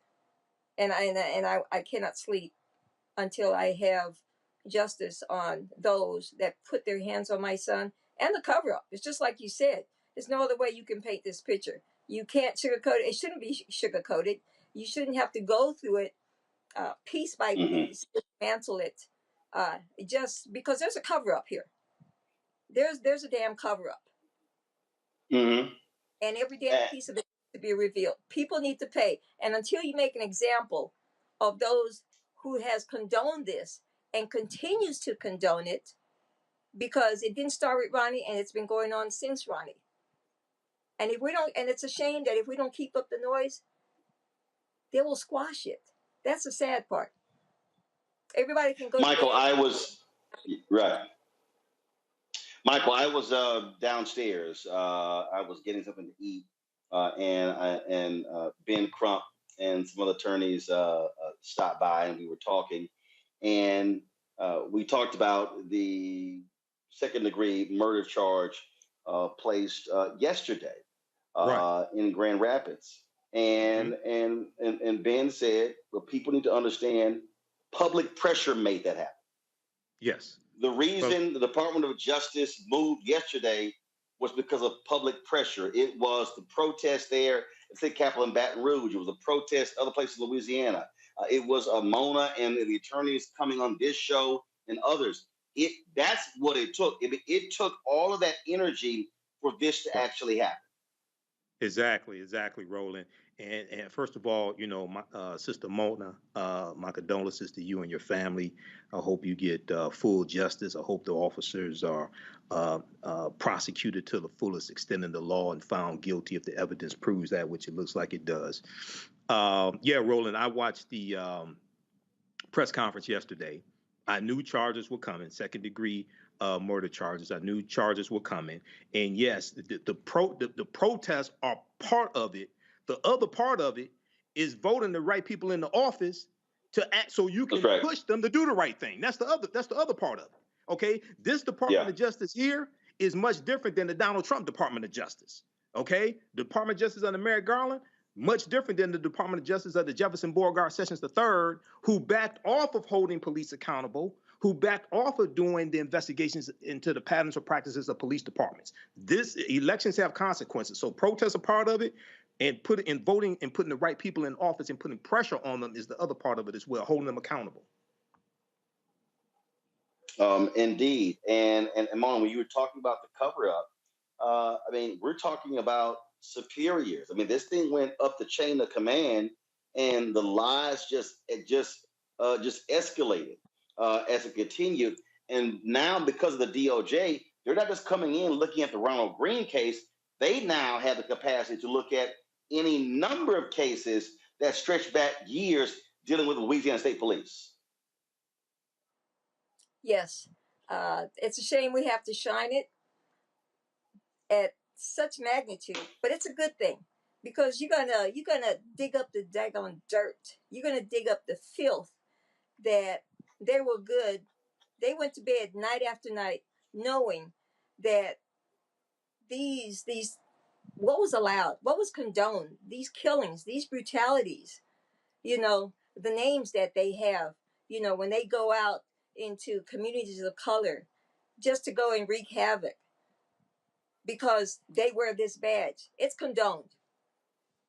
And they need to make an example. They need to make an example because unless we made the noise, where would we be?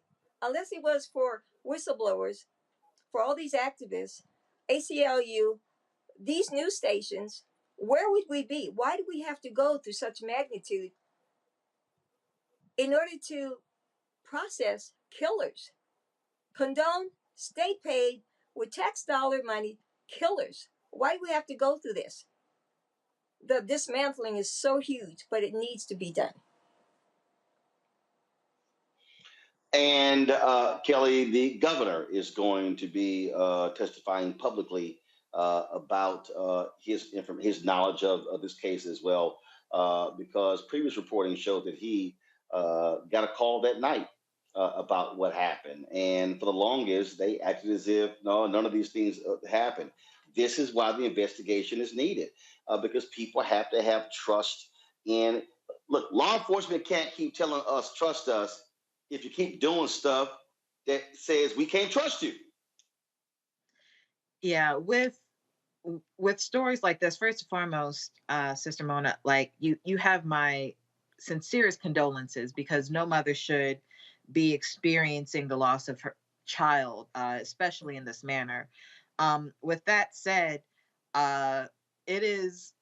are coming into a reckoning with our relationship with law enforcement, in that constituents and civilians are finally realizing the power that we have as constituents and civilians, in that law enforcement does not have all the power here. And it is because of activists like Mona and other mothers of the movement that we are finally able to, pull back the curtain that has divided law enforcement from regular people for so long, that they've been able to get away with any and everything. But now, because of people like like people like that, we are able to finally not only hold them accountable, but actually have a semblance of justice in the matter and get justice for these victims of people, Black people, who were subjected to the worst type of abuse of power, in that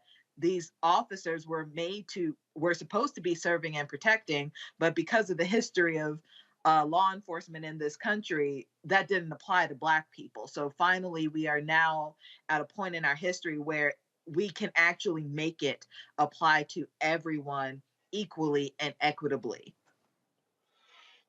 Mona, final comment. I'm sorry? Final comment. What can I say? I am elated.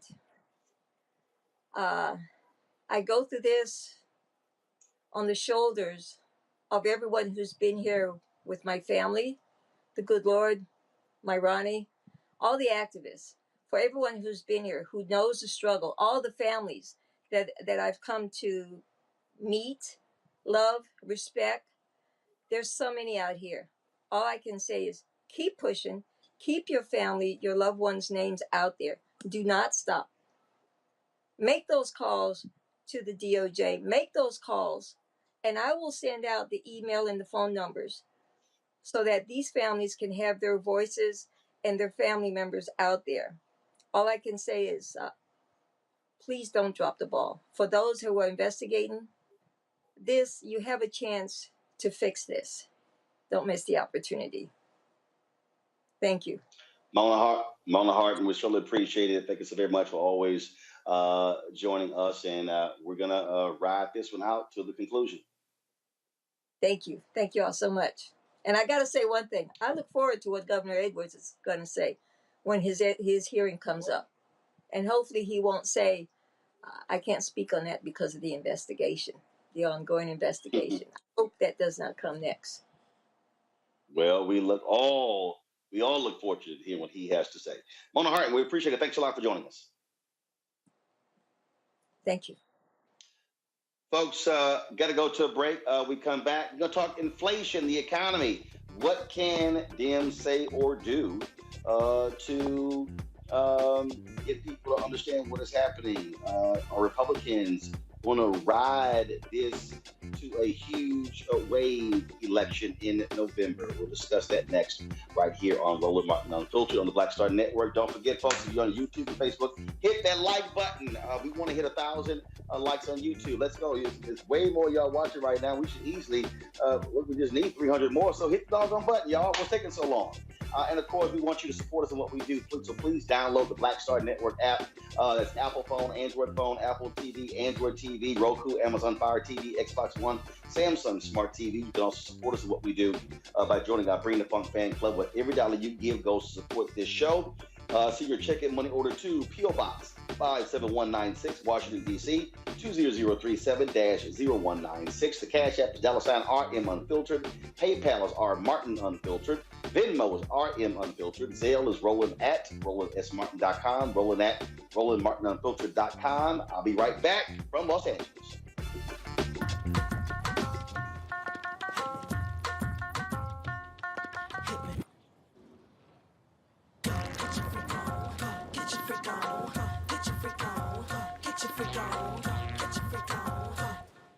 A powerful movement is rising across America. From the Mississippi Delta to the Apache stronghold. From the homeless encampments of Washington State to the coal fields of Appalachia of West Virginia. We are the 140 million poor and low-wealth people in this country, and we are building the Poor People's Campaign, a national call for moral revival. On June 18th, ahead of this year's midterm elections, while the Congress is still in session, we will hold a mass poor people's and low-wage workers assembly and moral march on Washington to arrest the attention of the nation, to put a face and a voice on poverty and low wages in this country. This is a watershed moment for justice and democracy in America. There are those who say that transformative change isn't possible, but history teaches us that it is precisely in times like these that people must build a broad and deep movement from the bottom up. We must compel this nation to repent, to lament, and to see the realities that have been hidden for far too long. On June 18th, we will come together to lift the voices of the poor and low-wage workers who know that change is not only possible, it is essential for our survival. We will make the connections to show how systemic racism, poverty, ecological devastation, the denial of health care, the war economy, and the false moral narrative of religious nationalism and white supremacy are hurting us all. We will show the nation the faces of Americans who cannot afford to go back to normal. We will detail the policies that can move us toward a society that works for everyone. And we will pledge to go home and build power for transformative change in this year's election and for years to come. Because the question should have never been, how much will it cost to address poverty? The real question is, how much is it costing us not to? Somebody's been hurting our people. It's gone on far too long. And we won't be silent or unseen anymore. Join us in D.C. on June 18th. Build with us for a third reconstruction in America. Visit poorpeoplescampaign.org.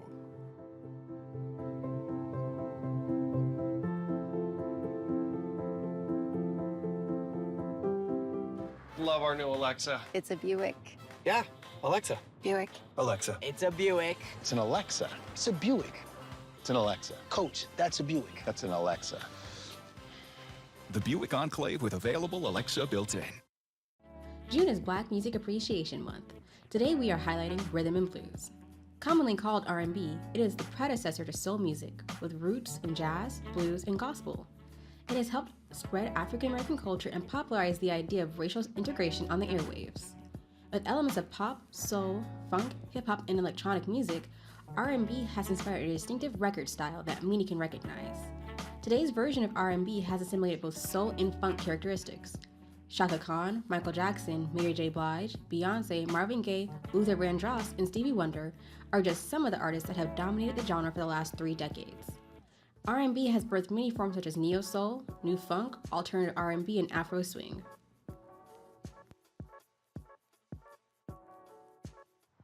How about sushi? I just had sushi for lunch yesterday.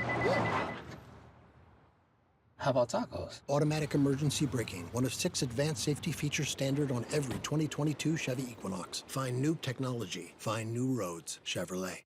Hi, I'm Teresa Griffin. Hi, my name is LaToya Luckett, and you're watching Roland Martin Unfiltered.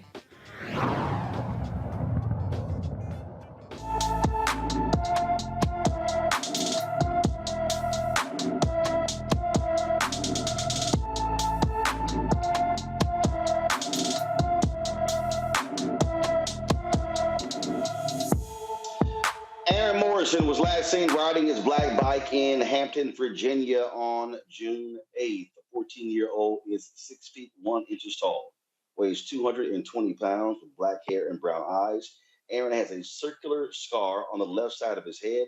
Anyone with information about Aaron Morrison should call the Hampton, Virginia Police Department at 757-727-6111, 757-727-6111. And now we are all feeling the effects of the economy in our wallets, not just gas prices, but food prices and any number of things. The Consumer Price Index reached a 40-year high, jumping to 8.6% in May from April's 8.3%.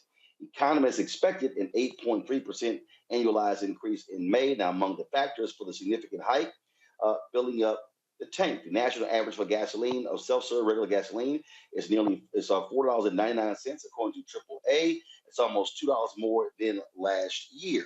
Now, one of the things here, Kelly, Michael, and Terrain, that when we're talking about the economy, it's amazing. First of all, it's just amazing how Democrats have done an awful job in even explaining all of this. So it's a perfect example. All these people are going, oh my God, gas prices are just too high, do something about it. Well, this is what everybody forgets. We weren't driving in 2020. We weren't driving in 2021. So the oil companies literally stopped production of oil. 800,000 barrels a day. They stopped production because we had a surplus. Well, guess what? All of a sudden, COVID restrictions get lifted. Folks are driving more. What was a surplus now becomes a deficit. Now, guess what? Supply demand. Prices go up. I mean, we can say the same thing across the board. You cannot have a worldwide pandemic for 2 years and the supply chain gets completely decimated and not think you're not going to feel something on the other end. That's really what we're dealing with right now, Michael. And frankly, when Biden, he talks about, gas prices, he blames it on Putin. You can't just blame it on Putin because you have to also look at the lack of production because of the lack of demand in 2020 and 2021. Absolutely. You have to narrate the story. You have to go chronologically.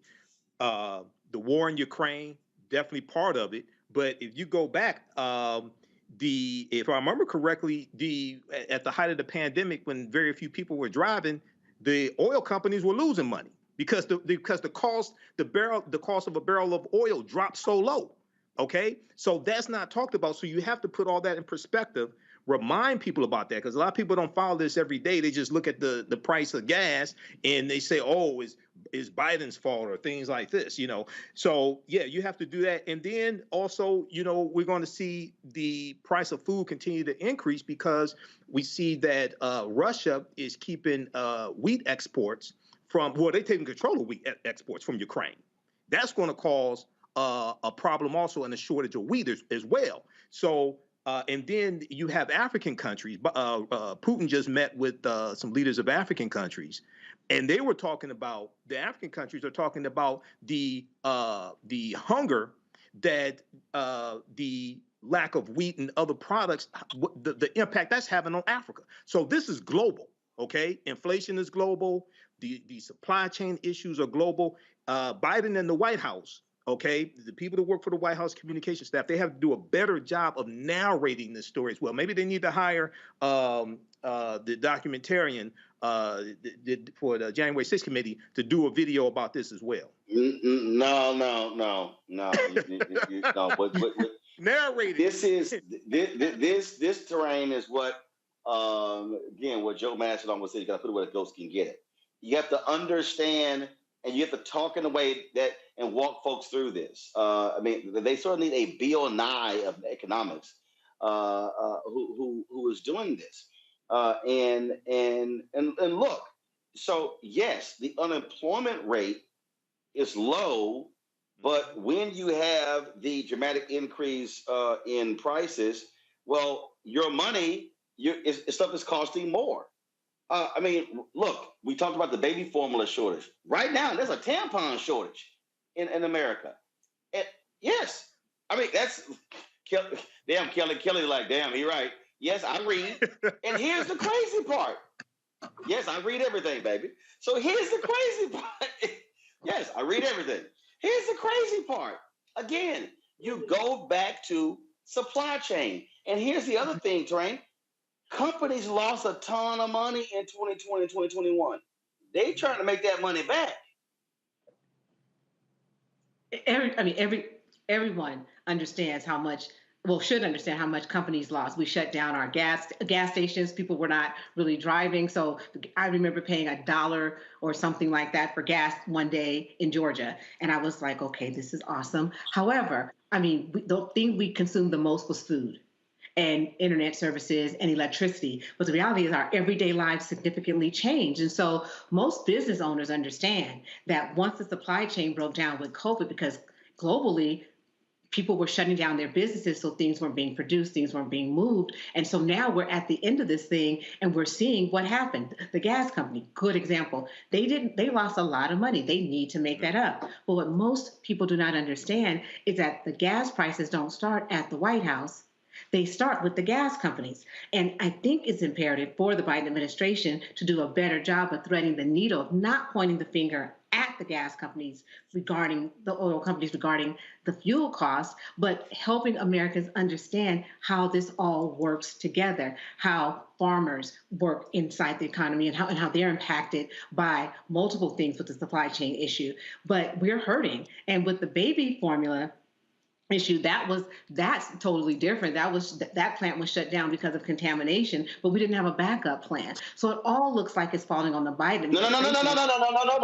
No. It wasn't just the plant being shut down.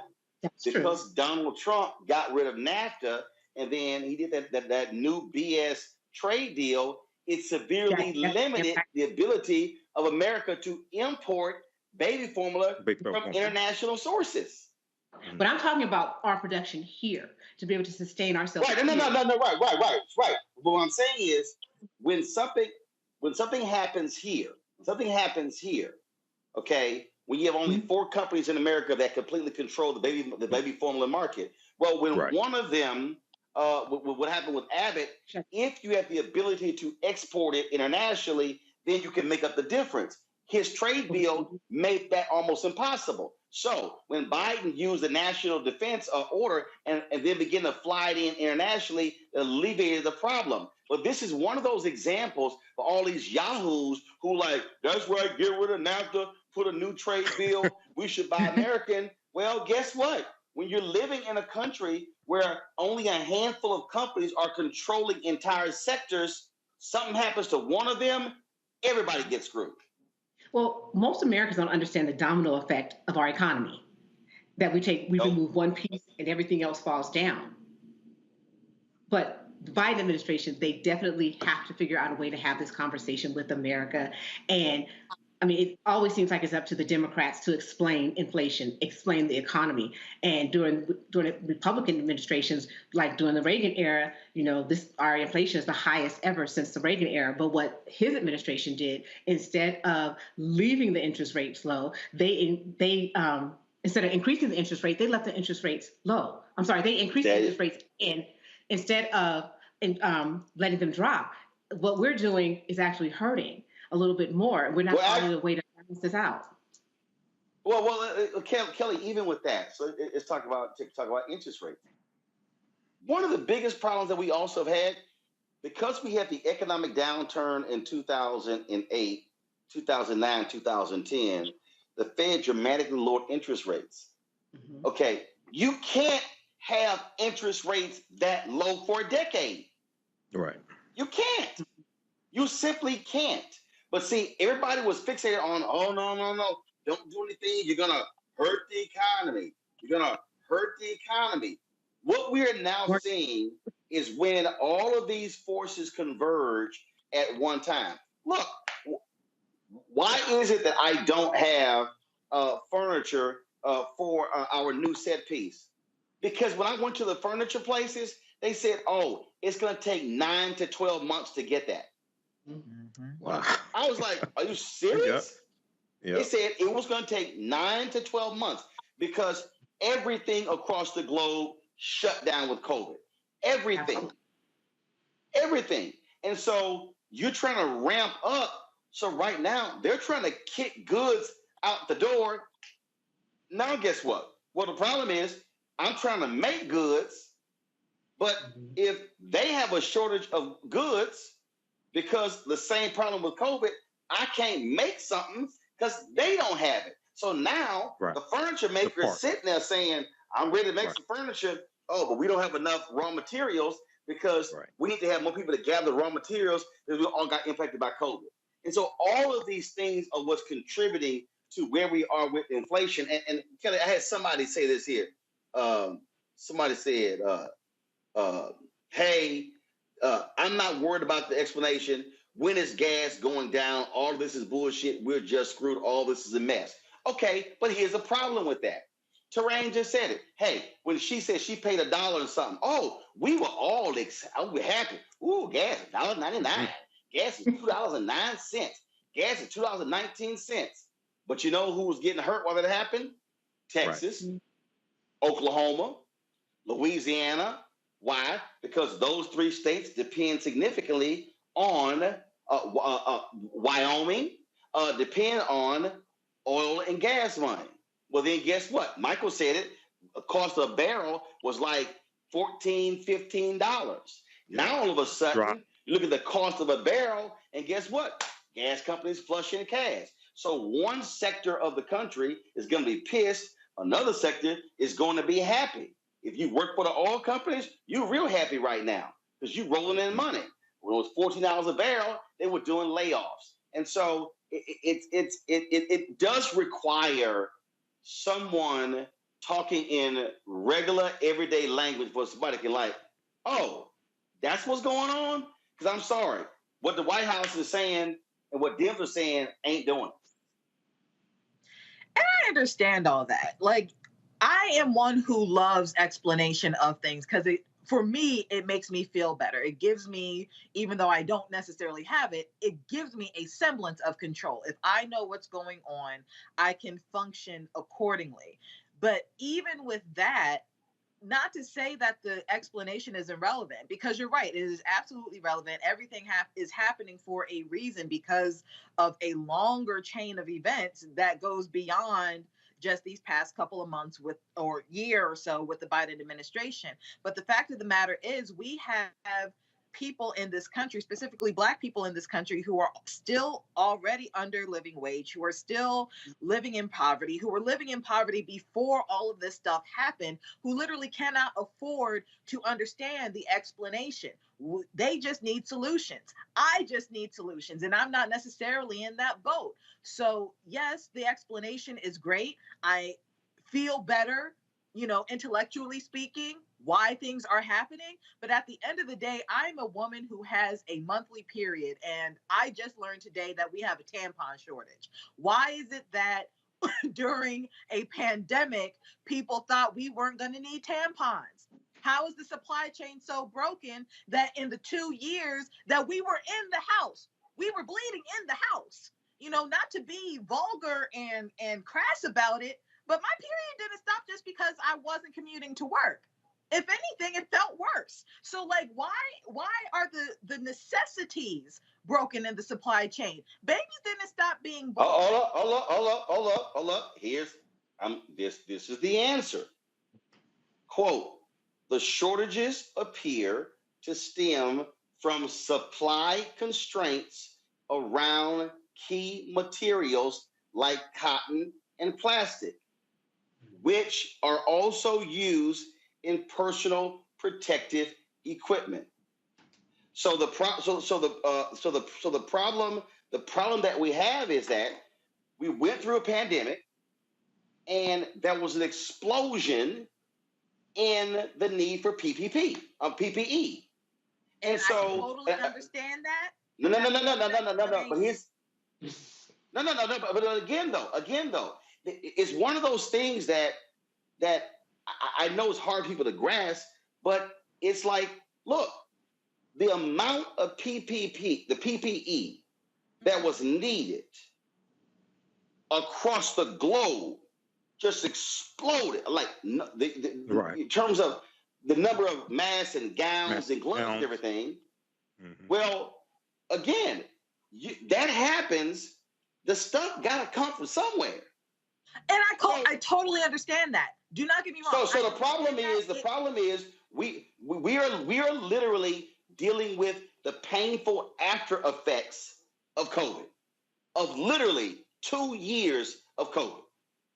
And I totally understand that. But at the same time, that pain comes at the expense of women who need tampons and pads and other feminine PPE. Yes, but remember, on the front end, Kelly, on the front end, let's go back to March 2020 and April 2020. You had hospital workers who were reusing gowns and gloves and masks. And so we had that problem. And so what was happening then? Folks were scurrying around the world trying to find anybody to get PPE. Well, because factories had shut down, you didn't have folks who were working. And so, again, what we're dealing with right now, and all these people who are like, I blame Biden, I blame Republicans, I blame them. The reality is, we are living through the third quarter, if you will, of what we experienced in the first and the second quarter that is dealing with COVID. And there is nobody, there's no political party, there's no political person who can say, oh, here's the answer to how we fix this.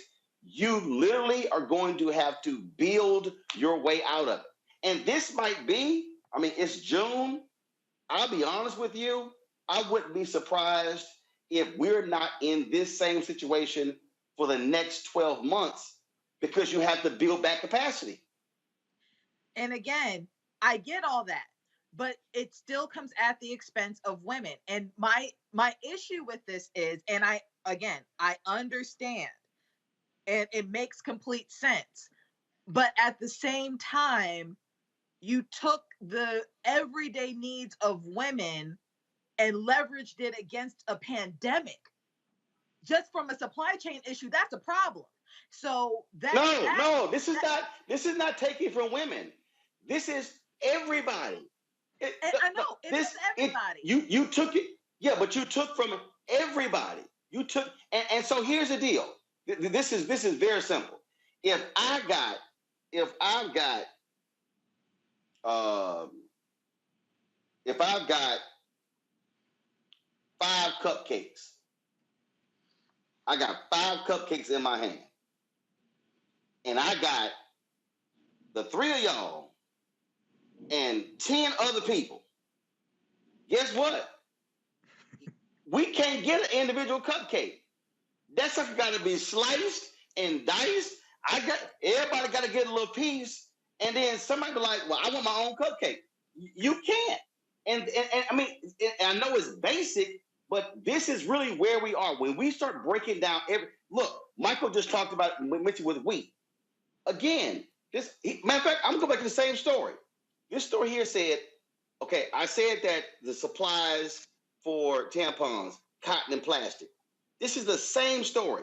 The war in Ukraine has further crimped supply because Russia and Ukraine are both major exporters of fertilizer, which is used to grow cotton.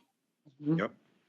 So damn, we've been having a hard time growing the cotton to use for the Goes back to Putin invading Ukraine. Yep, we're dealing with a global economy. There's a wheat shortage.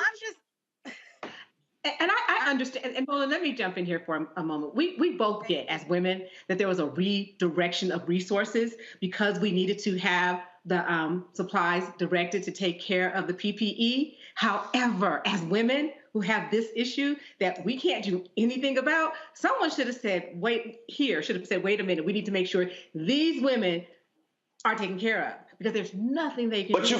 But here's the deal. You literally couldn't. This is what I totally understand what you're saying, and I totally sympathize with it. What I'm saying is that literally could not happen. The struggle that we were in, we had a massive demand for products that we ordinarily didn't need. We wasn't using no damn masks. We weren't using masks. We were not using gloves. We were not using all this sort of stuff. So you had this immediate massive demand.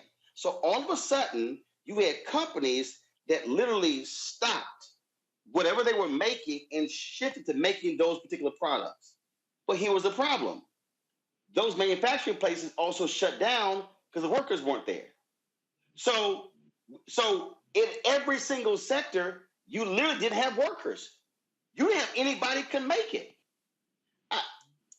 If I had my backpack, there's a CamLink card.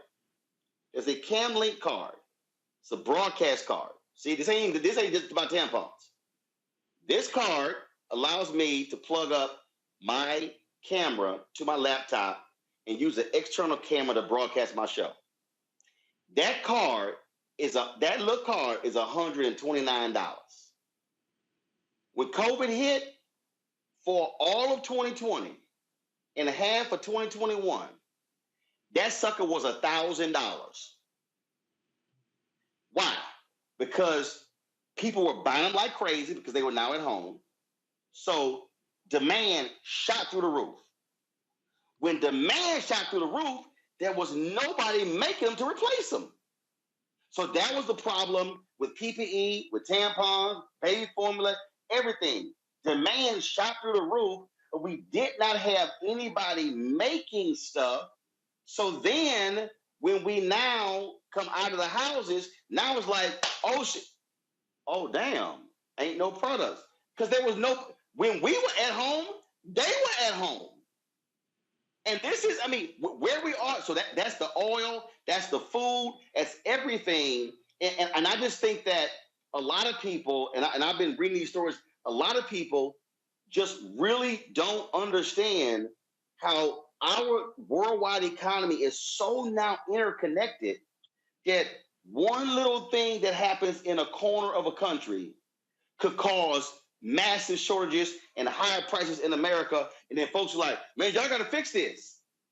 There literally is no fix except to now ramp up production as fast as possible. That's the only fix that we have. But now you need people. And now you have the Great Resignation. See, so all this stuff, I mean, it's, again, we're now dealing with the painful after effects of of a global, international pandemic that we had never seen for 100 years. So part of the deal is, it's a little hard to prepare for something you ain't seen in 100 years. And that makes sense. Michael, go ahead. Michael, go ahead. Michael, go. Roland, just very Michael, quick. you want to make... Yeah, I think you're looking at the article from CNN, and tampon shortage is the latest nightmare for women. If you could, I think maybe if you could, man, bring that up on the big screen so people can see it. I think it's important for people. No, I'm not in the studio, so I don't have my normal. Oh, go ahead. Okay. But anyway, yeah, this is it breaks down how this is connected also to the Ukraine, and then there's a drought in Texas as well. But I want to see how the White House handles this also, because this is why it's important to have the right people in office to deal with things like this. Because I think the Biden administration is going to handle this better than the Trump administration would. Okay, so well, and to that point, that's also why we're in this problem. Mm-hmm. I mean, I know somebody watching is about to say, "Okay, you sound real crazy," but let's be real. One of the reasons Donald Trump ain't in the White House is because of how horribly he managed this crisis. Yeah. Oh yes. Let's just be. If Donald Trump and if him and his people had managed the COVID crisis halfway decent, he would have got reelected easy. So part of the problem we also are dealing with is that we had the wrong idiot who was in the White House. So we didn't do the National Defense Act. We didn't put Production that in place. We didn't have we didn't have the federal government take control over industries. But Robert Reich, and I'm going to get your thoughts on this, Robert Reich, former Labor Secretary, he also argues this is also the problem when we have too few companies completely controlling different things. So essentially, they have monopolies on all of these markets, and we're left at the mercy of 2 and 3 and 4 companies controlling entire sectors. Yep, oligopoly. Terrain, you first. Yep. Terrain, Kelly, then Michael. I mean, I'm still stuck on the tampon issue, so you kind of got me out. No, but I hear you. But when we do have these few companies that are in charge of, and Michael, I see you smiling over there, but it's a real issue. No, I'm agreeing with you.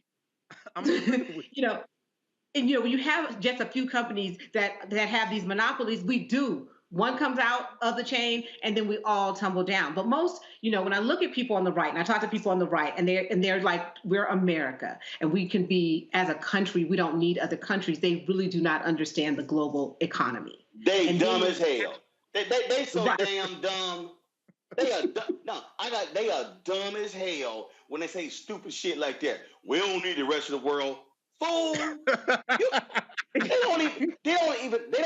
These fools don't even know the damn components of the phone. Mm-hmm. They don't even understand. They don't even understand the raw materials needed to make phones and it damn sure ain't made in Mississippi and Alabama.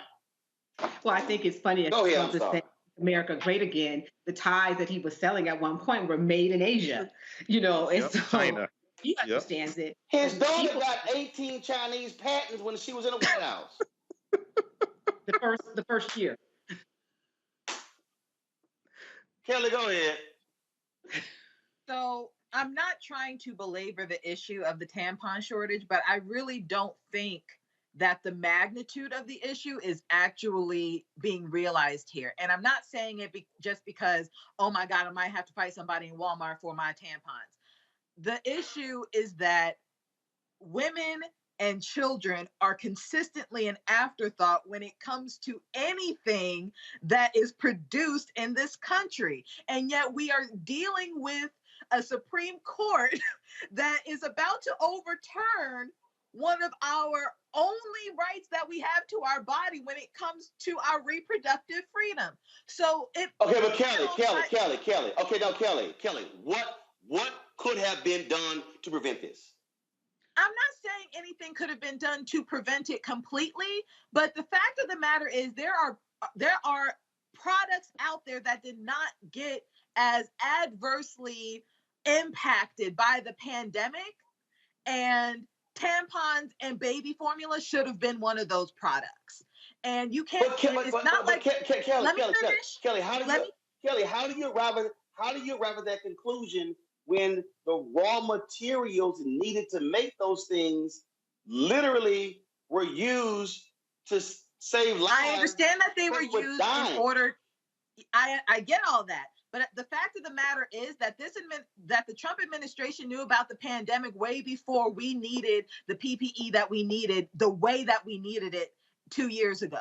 Things could have been done. That's all I'm saying. And the fact of the matter, we know that. So what I'm saying is, okay, we've already covered that we had imbeciles who were in charge, and what I'm saying is, where we are now is the end result of imbeciles being in charge. And what I'm talking about right now is the fears that are going to be realized as a result of those imbeciles being in charge. Not only is there going to be a tampon shortage, there is going to be an even further work shortage if we have a working class of women who cannot get the hygienic products that they need to go to work. We have already a discrepancy in this country when it comes to lower and poor, even women experiencing homelessness who already have difficulty getting products that are already expensive. And this is called the domino theory.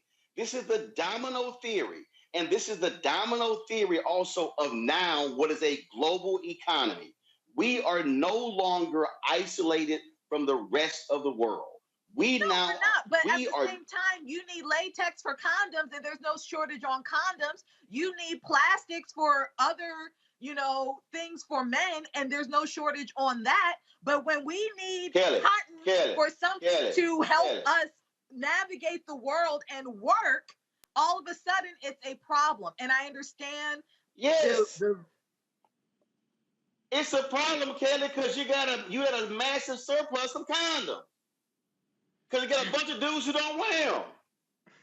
I mean, now come on now. Let's not act like look, we understand necessity. We understand necessity, and we understand for some folk what's optional.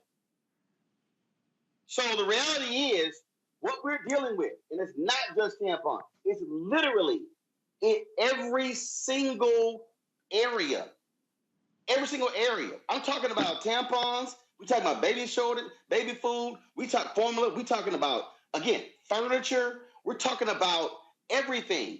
I went to a store and, oh my God, what was it? I forgot the product. And they literally were like, hey, we're looking at 6 months. Mm-hmm. Yeah. We used to go, see, this is what we as Americans are used to. And this is a problem for many of us Americans. We are used to going to the store and seeing 100 items. Or we go, well, guess what? Target's out. I'm going to go to Walmart. Walmart's out. I'm going to go to Lowe's. I'm going to go to Home Depot. So everybody got surplus. The problem now is they got 5. They got 5. They got 5. It's rationing. And so what we now are seeing is this tampon. Hell, I you get can't that, ration pads. You can't ration. You can't ration, Kelly. You can't ration tampons. You can't ration pads. But we were in the middle of a pandemic. People were dying, and doctors and nurses were saying they were sleeping in the same PPE for 30 and 60 days. So the problem that we have, those female physicians and nurses had access to feminine hygiene products so that they could keep it pushing. And I'm remember. Reusing PPE is not the same thing as reusing feminine hygiene products. Hold on, I gotta say this. Doctors and nurses said their lives were being endangered having to reuse PPE. You don't remember them conversations? Oh no, I remember it fully. In fact, I remember when DuPont, when the federal government paid DuPont, they had to dramatically increase PPE. The federal government literally flew over the plastic from China, wherever they were making it, to get it here faster so DuPont can crank this thing out. What I am saying to everybody who's watching, I don't care what the product is, what we're now living with, and this is painful to have the conversation, we are living with the after effects of an international pandemic that nobody could have predicted was going to come this way. And we are now seeing how exposed we are in a global economy, and that's where we are. So people are yelling about tampons, gas prices, furniture, everything they're yelling about. And the problem is there is no fix other than building your way out of it. And that shit ain't going to happen in a month. It's simply not. There's a limit to manufacturing. Unless you are now doing what happened with the ports in California. Remember? They had to say, we're going to keep the ports open 24 hours. 4 hours. Why? Yep. Because when you close, because what happened? You had more than 100 ships that were sitting on the sea, sitting in the ocean, some for 3 months with goods and services, they couldn't unload them. Now think about that. We couldn't unload them. Sure, have enough people. So the Biden people said, hey, let's now open the ports, have them open 24 hours versus what they opened beforehand. So what I'm saying is the White House, Democrats and others are going to have to walk folks through this, because the average person out there, they like, yo, where are my tampons? Where my baby formula? I want to see my cheap gas. Without understanding, hey, that world that we were in 2019, that shit changed in 2020. And it ain't going to just get fixed overnight. It's just not. And we're gonna need to prepare ourselves. I know it's hard, people. Prepare ourselves. We're going to be in this situation 12, 15 months. I just think so. It ain't just going, boom, we're out of it. No, and I understand that, but the conversation of equating lack of tampons and lack of baby formula with delays in furniture and gas, that to me is the problem, because you cannot. It's the same, Kelly. It is not the same. The root, Kelly. You're saying no, Kelly. See, you're like the after effect is different. I'm saying the root of the problem is the same. It's the exact same. Whether you're talking furniture or tampons, it comes down to raw materials. If you have a shortage of raw materials, you can't make the product. If you have a shortage of cotton and plastic, you can't make tampons. If you got a shortage of wood, you can't make furniture. If you got a shortage of baby formula because Abbott Laboratory went offline and then we couldn't import, guess what? It's the same thing. So what you're talking about is the impact on the user of the product.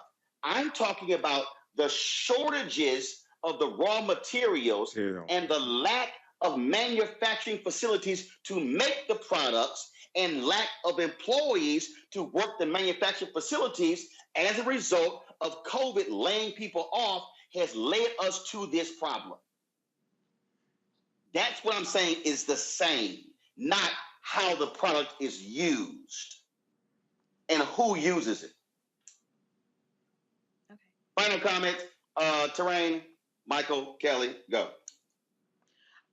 Regarding the inflation, I mean, everyone is being impacted. I hear what Kelly is saying, that it seems like, once again, when we talk about the economy and inflation, that women and children are taking the hardest hits. Okay. And even though the root of the problem is the same, the end result is that women and children take the hardest hit. We were taxed on diapers, taxed on feminine hygiene products in a way that others who don't have our issues don't understand. So this just feels like another issue for us to deal with inflation.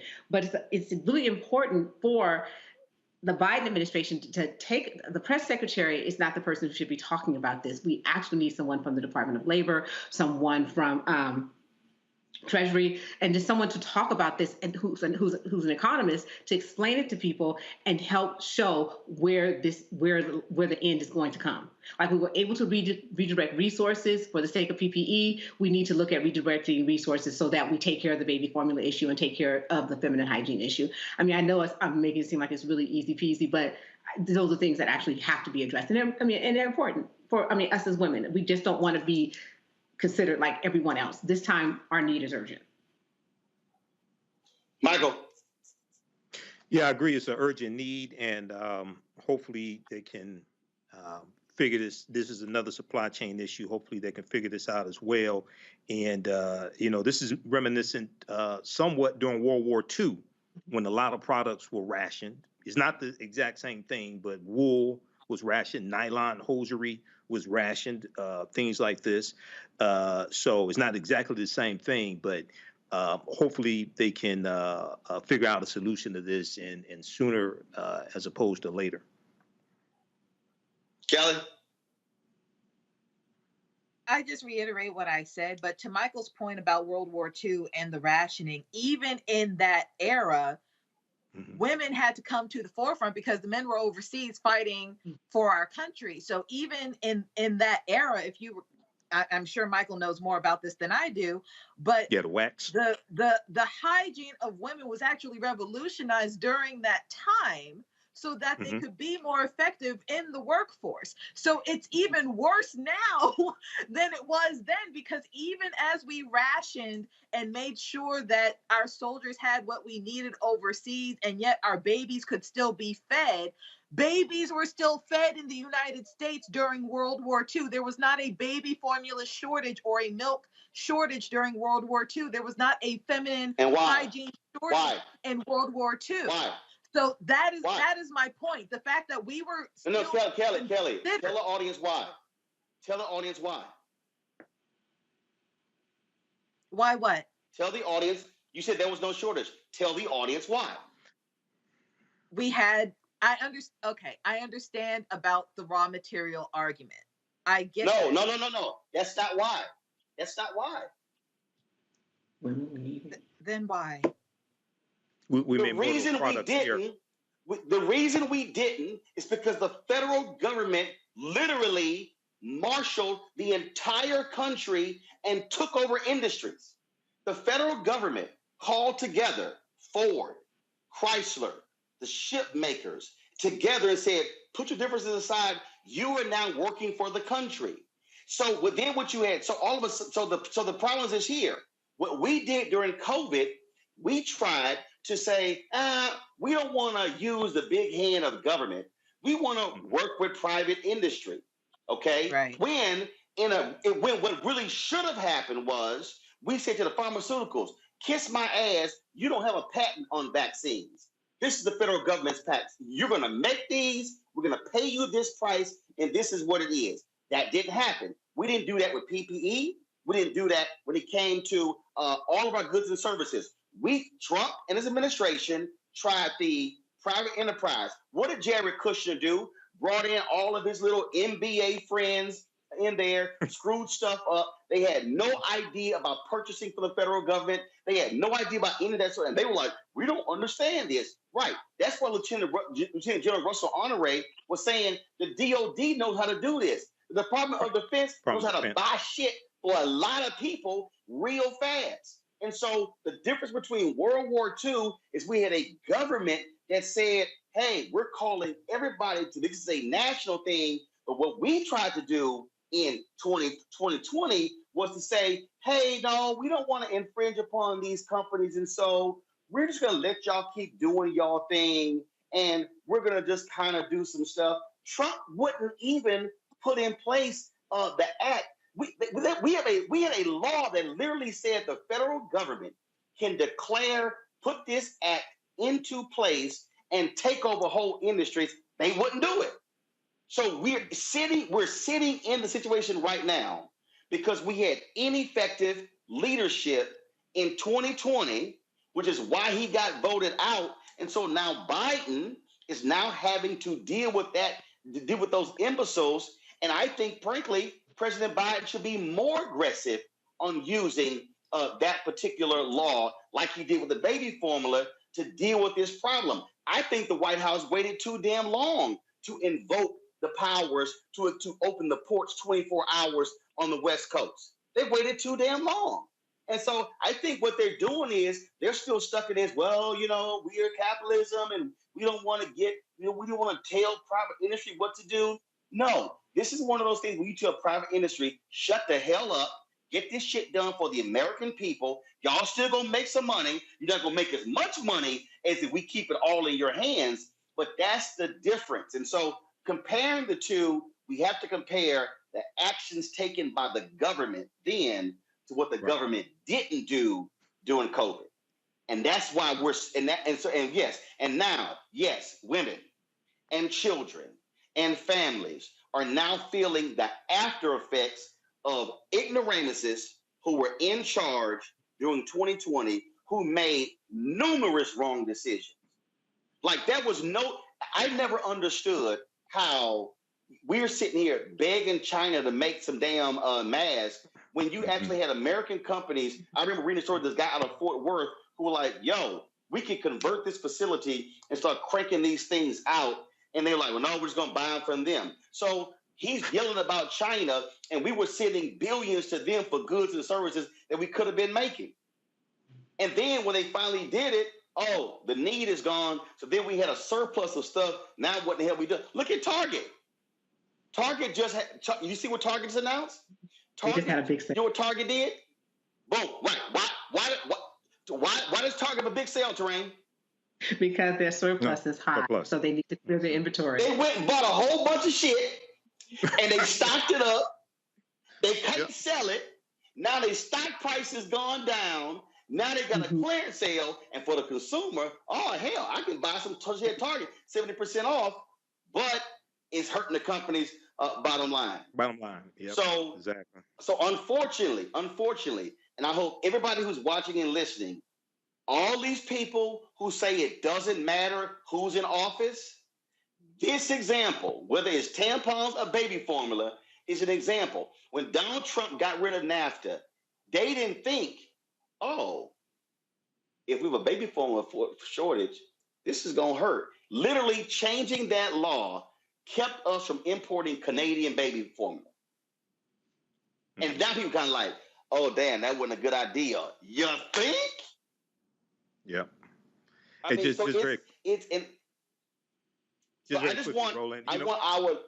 it's painful, but I want our listeners and viewers to understand, y'all, we are not going to be out of this thing in 2 months. No, we're not. But I'm just warning everybody, hey, buckle down, because some economists are also saying that because of the supply chain issue and the lack of production and impacts of COVID, we're likely are going to be going into a recession. So what we're discussing right now is about to be even worse. I hate to go there, but I want our people to prepare ourselves for that possibility. Yep. Hey, just very quickly, Roland. Yeah. During World War II, the big three, and I'm here in Detroit, which was the Motor City. The big three stopped making cars during World War II because they were making military equipment. Even before the U.S. got involved, even before U.S. got involved in World War II, the Arson. And why did they stop? Why did they stop making cars? They stopped making cars because the steel, the rubber, things like this, that had to go to make military equipment. That had to go to make. And who made them? General Motors, Ford, and Chrysler. They were making military. No, who made them? Who made them? Who made them? Who made the equipment?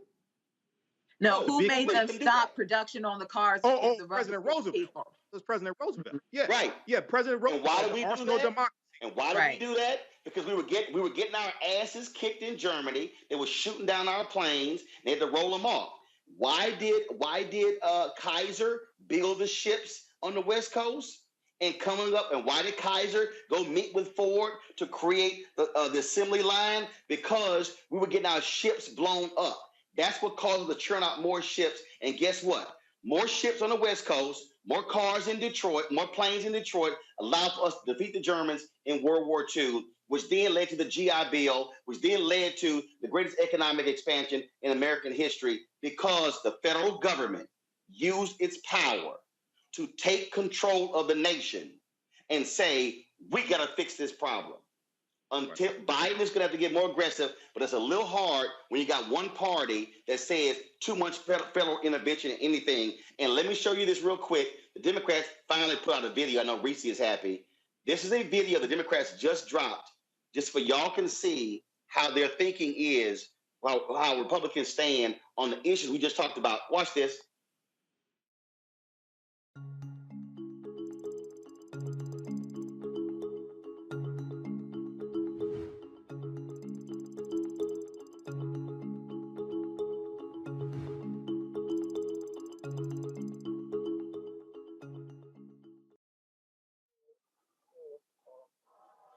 So right there, what you talk about, Kelly, Republicans voted against all three of those bills.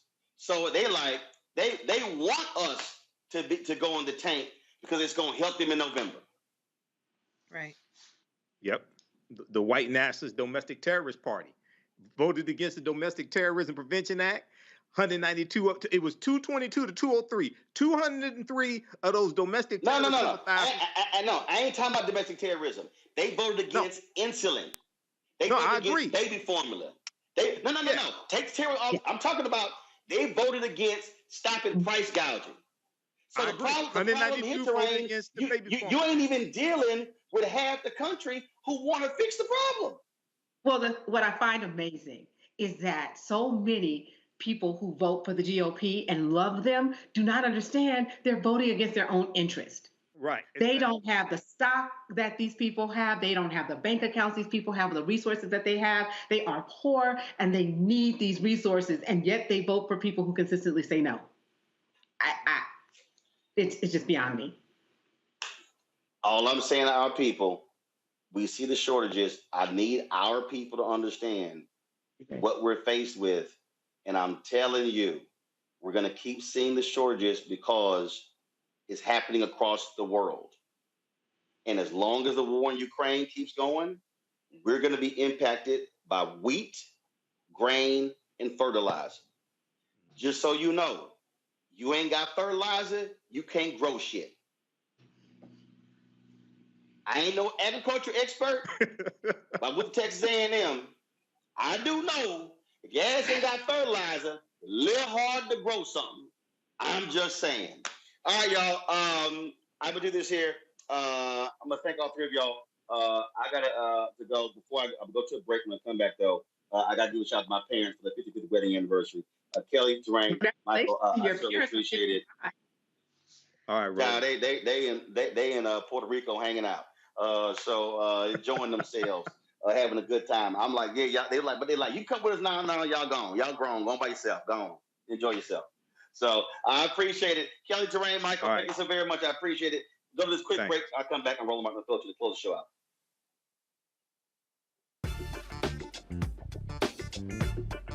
iPhone 13 on us for every customer. Current, new, everyone. To show the love. What? How about sushi? I just had sushi for lunch yesterday. How about tacos? Automatic emergency braking, one of 6 advanced safety features standard on every 2022 Chevy Equinox. Find new technology. Find new roads. Chevrolet. On the next Black Table, with me, Greg Carr, an amazing conversation with one of the most important thinkers of the last century. If you've ever taken an African American studies course, he is one of the pioneers that made it possible. We didn't come to UMass grateful to be there.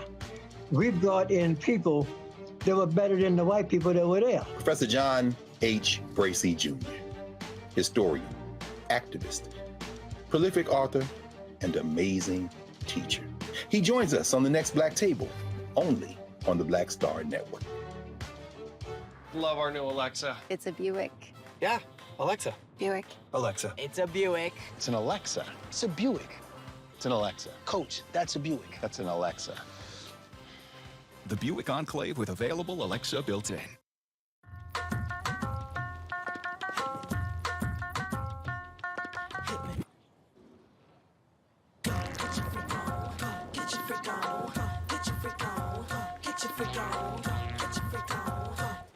This is Judge Mathis. What's going on, everybody? It's your boy Mac Wiles, and you are watching Roland Martin Unfiltered.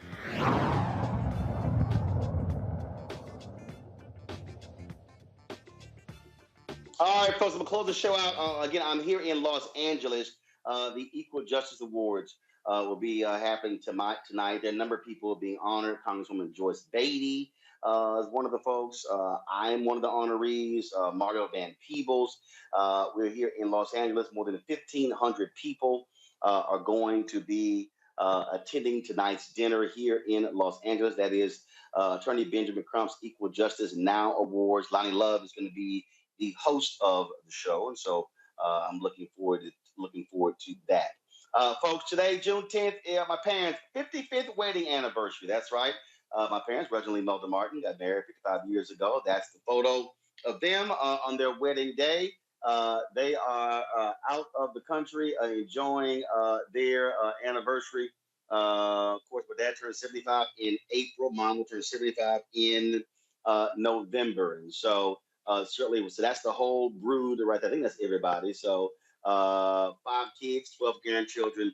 And so it is certainly a big salute to them on their wedding anniversary. Folks, that is it for us. And then went over our time here. Hopefully, a lot of y'all now understand a little bit more about what's happening with the economy. So I'm telling you, things are not going the way we want them to go. But you know what? It's still better than having that fool Donald Trump in office. Folks, that's it. Of course, I want to thank all of our donors who support our show. We're doing our Bring the Funk fan club. That's it. I'll see you guys on Monday. Actually, I'll be in Atlanta. We'll be broadcasting from the UNCF conference Monday, Tuesday, and Wednesday in Atlanta. So until then, I'll see you. Holla!